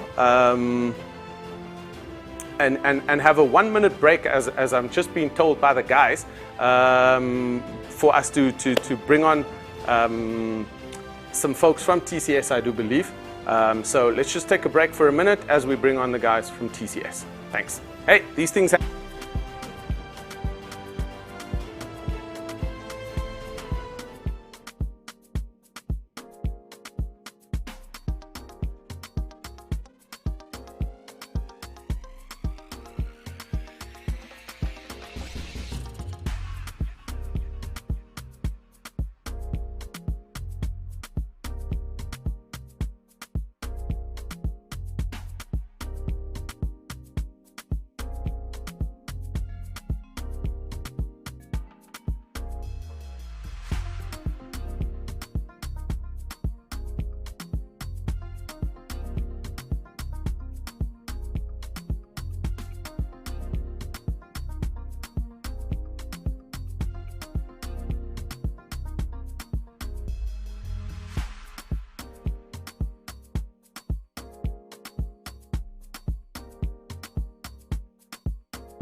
Okay, guys, so I think it's really, really important, as we spoke about acknowledging our sponsors, I just wanted to give a shout out to the leadership from TCS, because these are the guys who've kind of put a ton of effort and energy behind the scenes to kind of make this thing work. So just forgive me on my eyes, right? We're working live here in the studio, and my eyes are not as good as what they used to be. I think I need binoculars, but so I really want to just do a shout out to all of the TCS crew. So that is, we've got Adil Tantra, we've got Langa, we've got Jasjit, we've got Prashant, we've got the, Dr. Supriya Kumaru, we've got Vishal Vavrika, we've got Klale Adekoya, and we've got Muni Naresh, and we've got Edward Kutsia.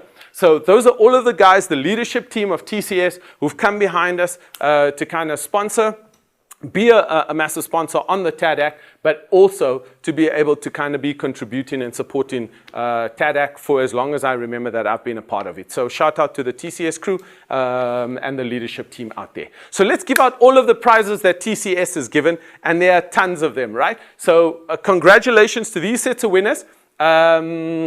The Digital Tech Innovators, and this is the best use of the platform, goes to Digital Tech Innovators, and they get a 2,500 Rand Take-A-Lot voucher. So this is Digital Tech Innovators for the best usage of the TCS platform. All right. The next TCS award, and this is around the technological inclusion of society that we spoke about earlier on. And they're also, this team also gets a 2,500 Rand Take-A-Lot voucher. And the winners are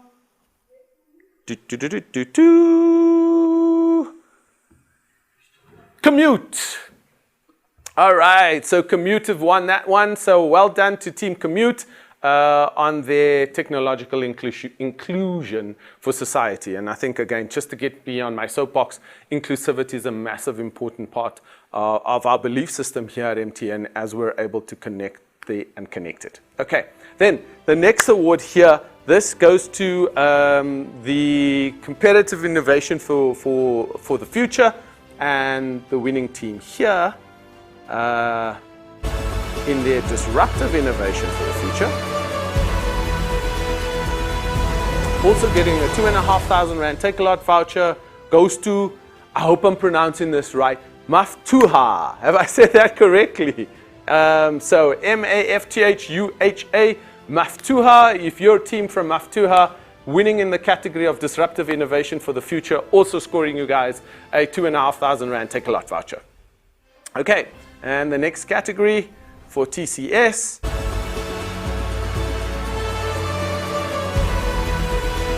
For their ability to leverage the ecosystem and the full utilization of leveraging the ecosystem, a 2,500 Rand Take-A-Lot voucher goes to Team Android 3.2. Well done to Team Android 3.2. Don't know if there's some Dragon Ball Z fans amongst Android 3.2.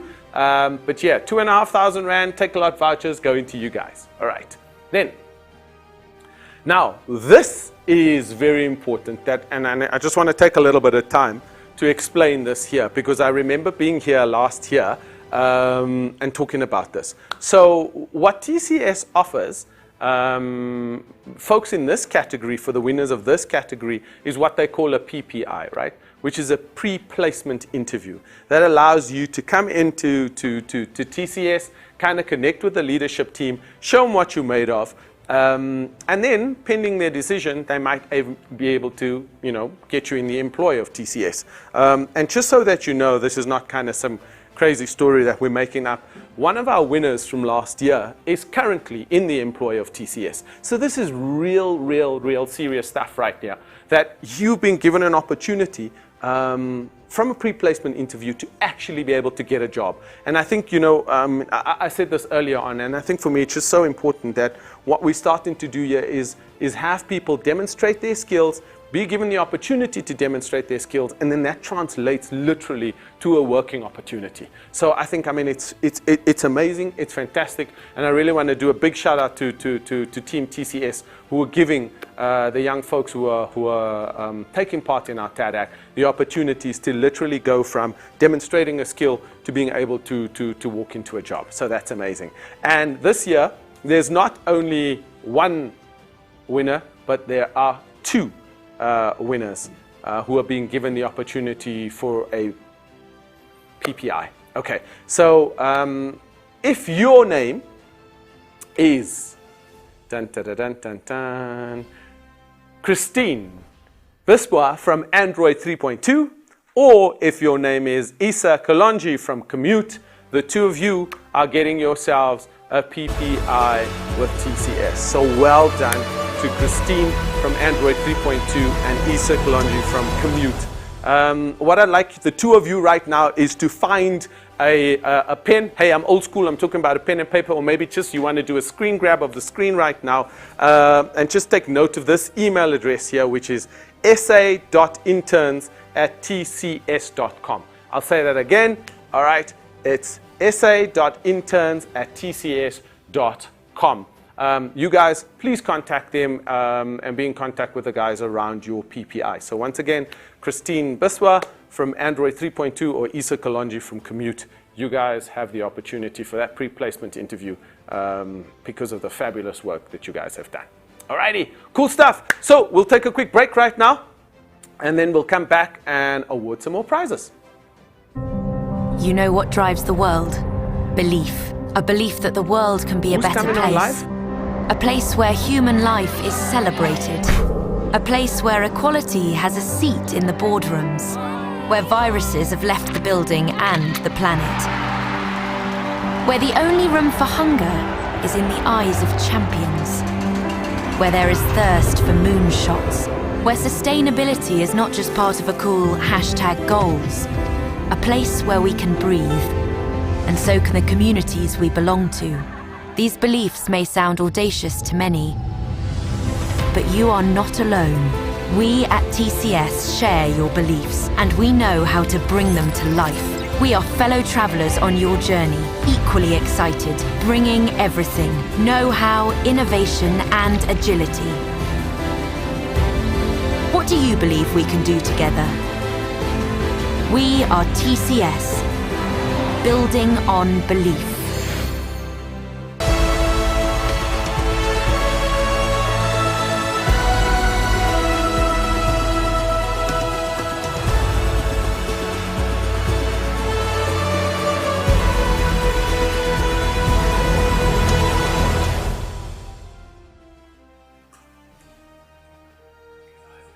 I'm live. All right. Welcome back, ladies and gentlemen. Welcome back.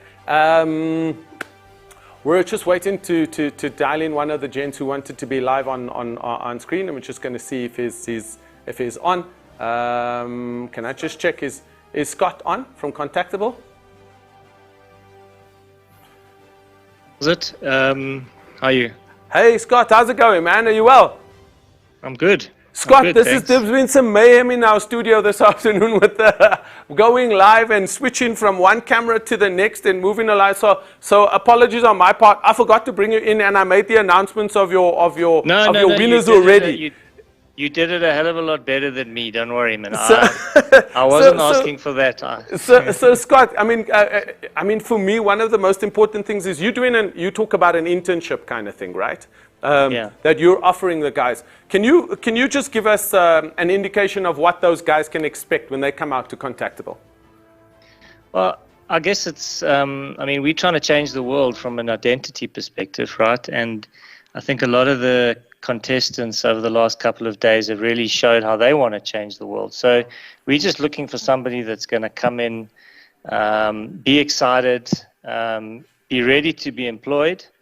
So obviously, you know, we have announced those candidates, but if they can't make it, we do have 2 or 3 others sort of on the list that I picked out in the sessions that I was in. So it's really, they must come and be honest with us, right? And if they want to do it, that's cool. I don't want them to feel forced into doing it. But it's all about seeing them excited, giving someone a job, I guess similar to what TCS are doing, which, by the way, I used to work for. I'm not sure many of the TCS people will recognize me. I'm a bit old. I'm a lot older since then.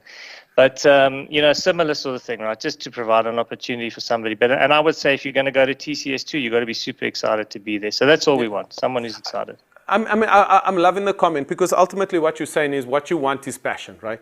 You need passion, because passion is the kind of stuff that makes people do the hard stuff and push through, find the solutions. I don't know, find the 100 bugs in the code, whatever that might be, and kind of push on and push on and push on, because the grit and the resilience is what gets people to change the world, and that's what you're looking for in those folks. Absolutely, absolutely. As I said, you announced it better than me, so I said I didn't need to come in. Alrighty, thanks, Scott. I really appreciate you taking the time to be with us, and again for providing these amazing opportunities for these young folks. I think it's you know, if more organizations like you and TCS have these these kind of options available to kids who are hungry, who've got the skill, and like you're saying, have got the passion and the commitment, then there's success around the corner for them. So thank you very much to you guys out there at Contactable and TCS. Thank you very much. Thank you, Scott. Cheers. Okay, and now back to the TADHack prizes, guys. So let's check it out. What have we got up next? I mean, and there were tons of prizes. I don't remember there being so many prizes there the last time. The last time I did this thing, it seems like there's more prizes every time. And I think I need to start charging these guys for me coming to read out all of these prizes every year. So, okay, there was a total of 22 prizes as far as I'm guessing from when I just looked at the kind of list, right? I could be wrong, but I think it's 22 prizes right now. Okay, so the TADHackZA prize that goes to the rising star, all right? And this is kind of someone that people are spotting the kind of magic there. They've seen the gleam in the eye, and they're going, okay, let's give somebody like this the kudos that they need. So a Take-A-Lot voucher of 1,000 Rand for this year's rising star of TADHackZA goes to dun, dun, dun, dun, dun, dun.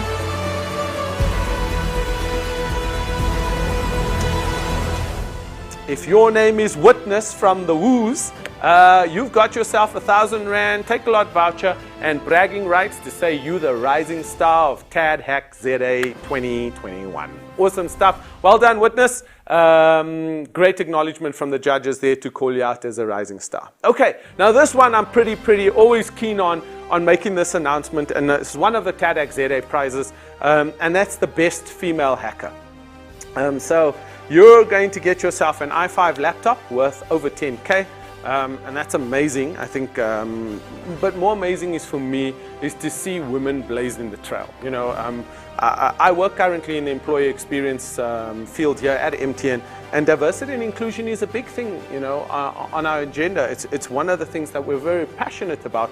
And one of the things around that is addressing gender inequality. So, you know, one of the things that we're able to do is provide opportunities like this, because like guys go, oh, why don't we get a men's day? Why isn't there a best male hacker award? It's because you guys have had it all our lives. We've had it easy all our lives. So let's give the women a special notice, because it kind of, we need to address the inequality that's happened for over decades. So I think that's why this prize is so important for us to be able to shine a spotlight on female talent specifically. So I'm very, very chuffed to be able to say that the best female hacker award of an i5 laptop worth 10K goes to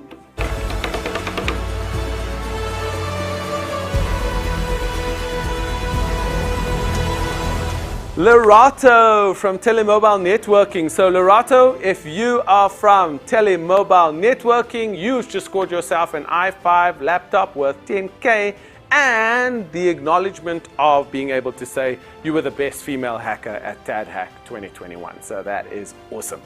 All right, moving up, the TADHackZA prize that goes to the ultimate geek star. And earlier on I was asking the guys, what does a geek star mean? And here again, it's to say that this person demonstrates top talent, okay? They literally represent top talent in terms of the guys that they're able to see. And this one is also an i5 laptop, also worth another 10K. Man, the prizes are great this year. So the ultimate geek star, an i5 laptop worth 10K goes to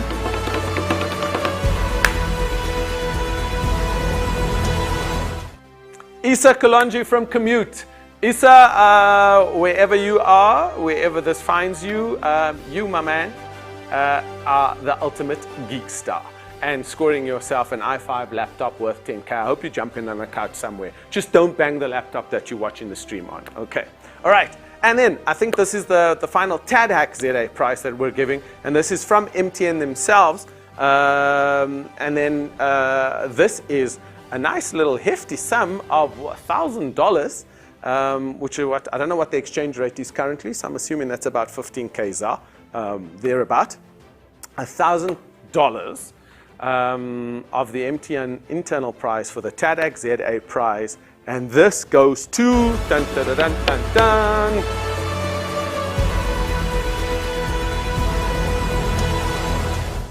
Team Synthesis. Well done, Team Synthesis, wherever you guys are, whether you're sitting together, you know, in your grandma's basement or in the garage or something like that. You just scored yourself $1,000. Well done to Team Synthesis. Okay, all right. Now, so I don't make a boo-boo like I did with Scott from Contactable. I need to bring an error right now from the Team Ayoba so that he can do the Ayoba prizes. Have we got Iro on the line? Iro? Mr. Imran. Hi, Iro. How you doing, man? I'm good, and you? I'm very, very good. Are you still in Cape Town? Yeah, I'm in the office, and the sun is shining, as you can see. Nice, nice, nice. So enjoying the sunshine in Cape Town. Okay, yep. Iro, I'm going to hand over to you because I know you've got some fabulous prizes to give away related to the best utilization of the Ayoba solution. Yep, indeed, indeed. I was thinking perhaps you can do a joke before I start. Imran? Yes? Can you do a joke before I start? Because you're better. Yeah. Okay. Okay, so put me on the spot. Okay, I'll give you one. And it's really, really, really bad, Iro. I asked my Google, my son, he's 8. We have one of those Google speakers at home. And every morning before he goes to school, we have a routine where he goes to the Google speaker and says, hey, Google, tell me a joke. And you know, Google will tell you a joke. So this morning's joke was, what did Jay-Z call Beyonce before they got married? Any guesses? Fiance. Not me. That's on Google. That's a dad joke if ever there was one, right? So sorry. You put me on the spot, so that's what you get. No, I knew I can count on you. Awesome. So I'd like to thank. I'd like to start by thanking the organizers, thanking Imran, thanking Geek Culture. I mean, it's been an awesome event, and the amount of work that's gone behind the event that you're looking at is amazing. So we looked from IOBA team. We looked at the numerous submissions, and we used the same judging criteria, but we looked at it through kind of a IOBA lens, and the 3 prizes that are going together with support that we will give all the teams to get on the platform and live. The second runner-up goes to an EdTech app by Team Mafatuha. Is there any applause? Well done, Mafatuha. And the first runner-up goes to Team Android and the Stocko Marketplace.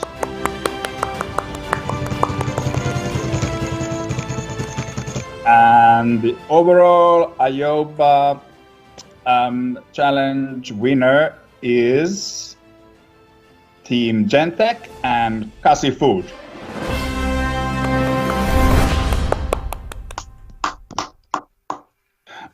So I think we need a few days or a few weeks, and then everybody will see them on IOBA. Absolutely. So did we? Are we able to get Team Gentech on?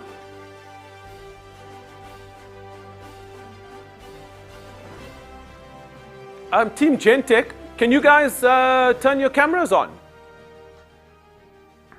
Or we can just give virtual hugs and claps. Yeah. If Team Gentech's around and they can turn their cameras on, we might be able to get them on. I know they were probably just kind of watching the results, or maybe they thought we didn't win anything and kind of shut off and left the building. Not only to realize that they were the massive winner of the best IOBA solution. So Gentech, nope, no Gentech. Okay. Sorry, Iro, let's stick to us, giving them a round of applause. Well done, Gentech, one, much love. We'll do the poses, the heart, everything to say amazing stuff, and we hope to see those solutions being implemented pretty soon. Right, thank you. And with that, thank you very much, Iro. Thanks, man, and enjoy the sunshine out in Cape Town. All right, thanks. So now we've got the overall prize now, am I right, team? We've got the overall prize, and here I would really like it if we're able to get this team to kind of turn their cameras on and put their video on so we can see them. But the TADHackZA prize of the overall winner, so that was for IOBA specifically, that Era had offered prize, the prize for. But now, this is for the overall TADHackZA winner, and these guys get not only $1,000, but their entry then goes into the TADHack global competition themselves as well. So this is massive, because not only are you looking at the $1,000 prize, but you're also then being entered in the TADHack global competition, meaning there's the opportunity to get global recognition for your solution. And those guys are, the winners are,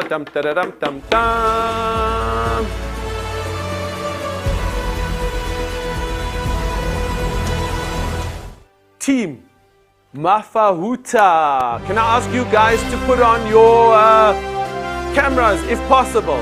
Team Mafatuha. Any luck with the guys? Let's just see if they can turn their cameras on. Can you guys hear me? I can hear you. You look like you're standing outside. Yeah, I was actually in transit the whole day, so I just heard that Gentech won something, and I'm like, Okay, that is awesome, man. Well done to you guys. You do realize what this means. There's a $1,000 prize coming your way, as well as the opportunity to be entered into the TADHack Global competition itself. So well done to you and the team. Just explain to me, what's the name Mafahuta? What does it mean? Wait, what? No, I thought you were talking about Gentech. I don't know who those other guys are. My bad. Wait. Are you from Team Gentech? I'm from Gentech. Okay, you guys, Gentech won earlier on, right? Yeah, Imran. Yes, they just won the 30,000 rand. Oh, well done. So, okay, so even better news, Miss Gentech. Wait, come back. Where did you disappear to? You just won 30,000. So not even $1,000. You guys just won 30,000 rand for your Ayoba solution. So well done for your Ayoba solution. Thank you so much. Don't say thank you to me. Say thank you to Aero. He's the guy who just gave you the 30,000 rand. Thank you. All righty, well done. Clearly someone out in the sunshine and enjoying their time in the sunshine because you're just 30,000 rand richer. Thanks to Aero and Ayoba.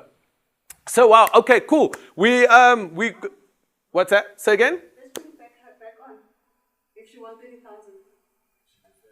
She's just jumped off. I think she's gone to celebrate her 30,000 rand win. So well done to Team Gentech on that 30,000. And we're still looking for Team Mafahuta if they wanted to come online and share with us their excitement. Any luck? No, I'm not talking about Lucky. He's been with us all day. But any luck with getting Team Mafahuta online? No, nothing as yet. Okay, so guys, should we take a quick break and then come back and close? Let's do that. Let's have a quick minute's break and we'll come back and close.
You know what drives the world? Belief. A belief that the world can be a better place. A place where human life is celebrated. A place where equality has a seat in the boardrooms. Where viruses have left the building and the planet. Where the only room for hunger is in the eyes of champions. Where there is thirst for moonshots. Where sustainability is not just part of a cool hashtag goals. A place where we can breathe, and so can the communities we belong to. These beliefs may sound audacious to many, but you are not alone. We at TCS share your beliefs, and we know how to bring them to life. We are fellow travelers on your journey, equally excited, bringing everything: know-how, innovation, and agility. What do you believe we can do together? We are TCS, building on belief. Okay, so we were trying to get Team Mafahuta on. We were walking away with that main prize from TADHackZA, but still no luck. Any luck? I'm looking to the crew out here to see if there was any. I think if the participants were Tala and Adila, if I'm not mistaken. Are they not online anywhere? Any luck? Any luck? Any luck? Let's just see. The guys are busy scrambling here in studio to see if we can get them online. And are they online? Yes, we have. Hey, I know your mom. I went to varsity with her, dude. How's that? Adila, I'm not even talking to the winner. I'm talking to his mom now. How are you? Good. How are you? Jeez, I promise this was not rigged at all. I didn't participate in anything. I just showed up right now. They got the prize. This is such a small world. Tala, you've got amazing mom, right? I was at varsity with her. Well, so I see now where the brains come from, right? From your mom. Exactly. Well done. Please explain. Well, dude, okay, wait. Let's take a step back now. I'm like kind of, this is like, we couldn't even have scripted this stuff. I promise you, we couldn't have. So Tala, please explain to me where the team name came from, because I might have been mispronouncing it all the time. So the name is, it's Arabic. It means open, but also like something that is easy to understand. So that's what the application was supposed to be. It's easy and simple. And all right, very good, very good. And the pronunciation is? Maftuha. Maftuha, okay. And I was saying Mafawuta. I thought it was Mafuta. And you guys were making fun of my COVID kilos that I put on over the last year and a half. But it's Maftuha, and it's Arabic for open. Very nice, love it. Okay, so Ira was here talking to the earlier Ayoba winners, but you guys, your prize is $1,000, and you have the opportunity to have your solution being entered into the global TADHack solution as well. So really well done. I do recall you participated last year as well. Am I right? I remember the name, Talha. Yes, I remember the name. So well done to you guys. Well done to your team. Clearly there's coding in the blood and coding in the future. So well done to you guys. And all the best with how far you can take the solution in the global competition. So really, really well done to you and the team. Yeah. Thank you so much. Thank you so much. No, it's a pleasure, man. All the best. All righty. Take it easy. Good to see you guys again. Amazing stuff. Like I said, what a small world that I was at university with Tala's mum. I'm going to show her age and my age now when I say that we were at university in 1991. Oh my God. Sorry, Adila. But anyway, folks, listen, I think, not much left for me to say apart from thank you, a big thank you to everybody who participated. Big thank you to all the guys who supported us and who sponsored. So everybody from the likes of, IBM, Huawei, TCS. Funny enough, I just got a WhatsApp now from Philip from GlobeTom. We did our masters together in the UK at University of York St. John, and he popped me really a small world. So Philip, thank you to you and team GlobeTom. We did our masters together a couple of years ago at York St. John University in leading change and innovation. So clearly he's living it up, and living up to the core of leading change and innovation. Out the guys at GlobeTom, to the guys at TCS. Who else did I miss anybody? Oh, Contactable, the guy Scott from Contactable and crew. Anybody else that I might have missed out? Ayoba, and obviously, MTN. The organization for which I work, and they give me the opportunity to come here and kind of mess up on stage all the time. So it's really, really cool. So guys, again, a big thank you. A lot of this stuff cannot be done without people who are instrumental in driving that. So there's the tech crew that you don't see behind the scenes who are making all of this stuff happen. And I think a big shout out to the guys here who are handling the mics, handling the mixing desks, all of that kind of stuff. They relentlessly kind of keeping all of this stuff together. And very often, you know, that gets unseen. Ibrahim is over here who's been driving this quite... Just come here quickly, Ibrahim. Come.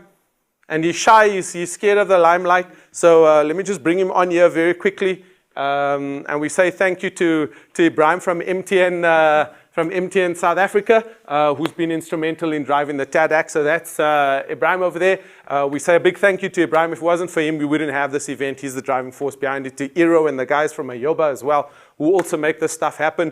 Tiani from Geek Culture, him and his crew do some massive work in terms of the eventing and putting all the connections from the socials, keeping the stuff live out there, all of that kind of stuff. And to the event team, to our MCs who've kept it going together. And Tiani's giving me some post-it notes to say, by design, the by design team, the Geek Culture team. Who else am I not saying? I've forgotten to say thank you to. I apologize if I've inadvertently left anybody out. To our MCs, Lungi and Lucky, who've held it together. To Lucky's Taylor, who has worked relentlessly to make all of those outfits a reality over the weekend. And Zoe and her crew, who've also kept everybody looked after, fed, dressed, and alive over the weekend. And then finally, I guess a big thank you to all of you.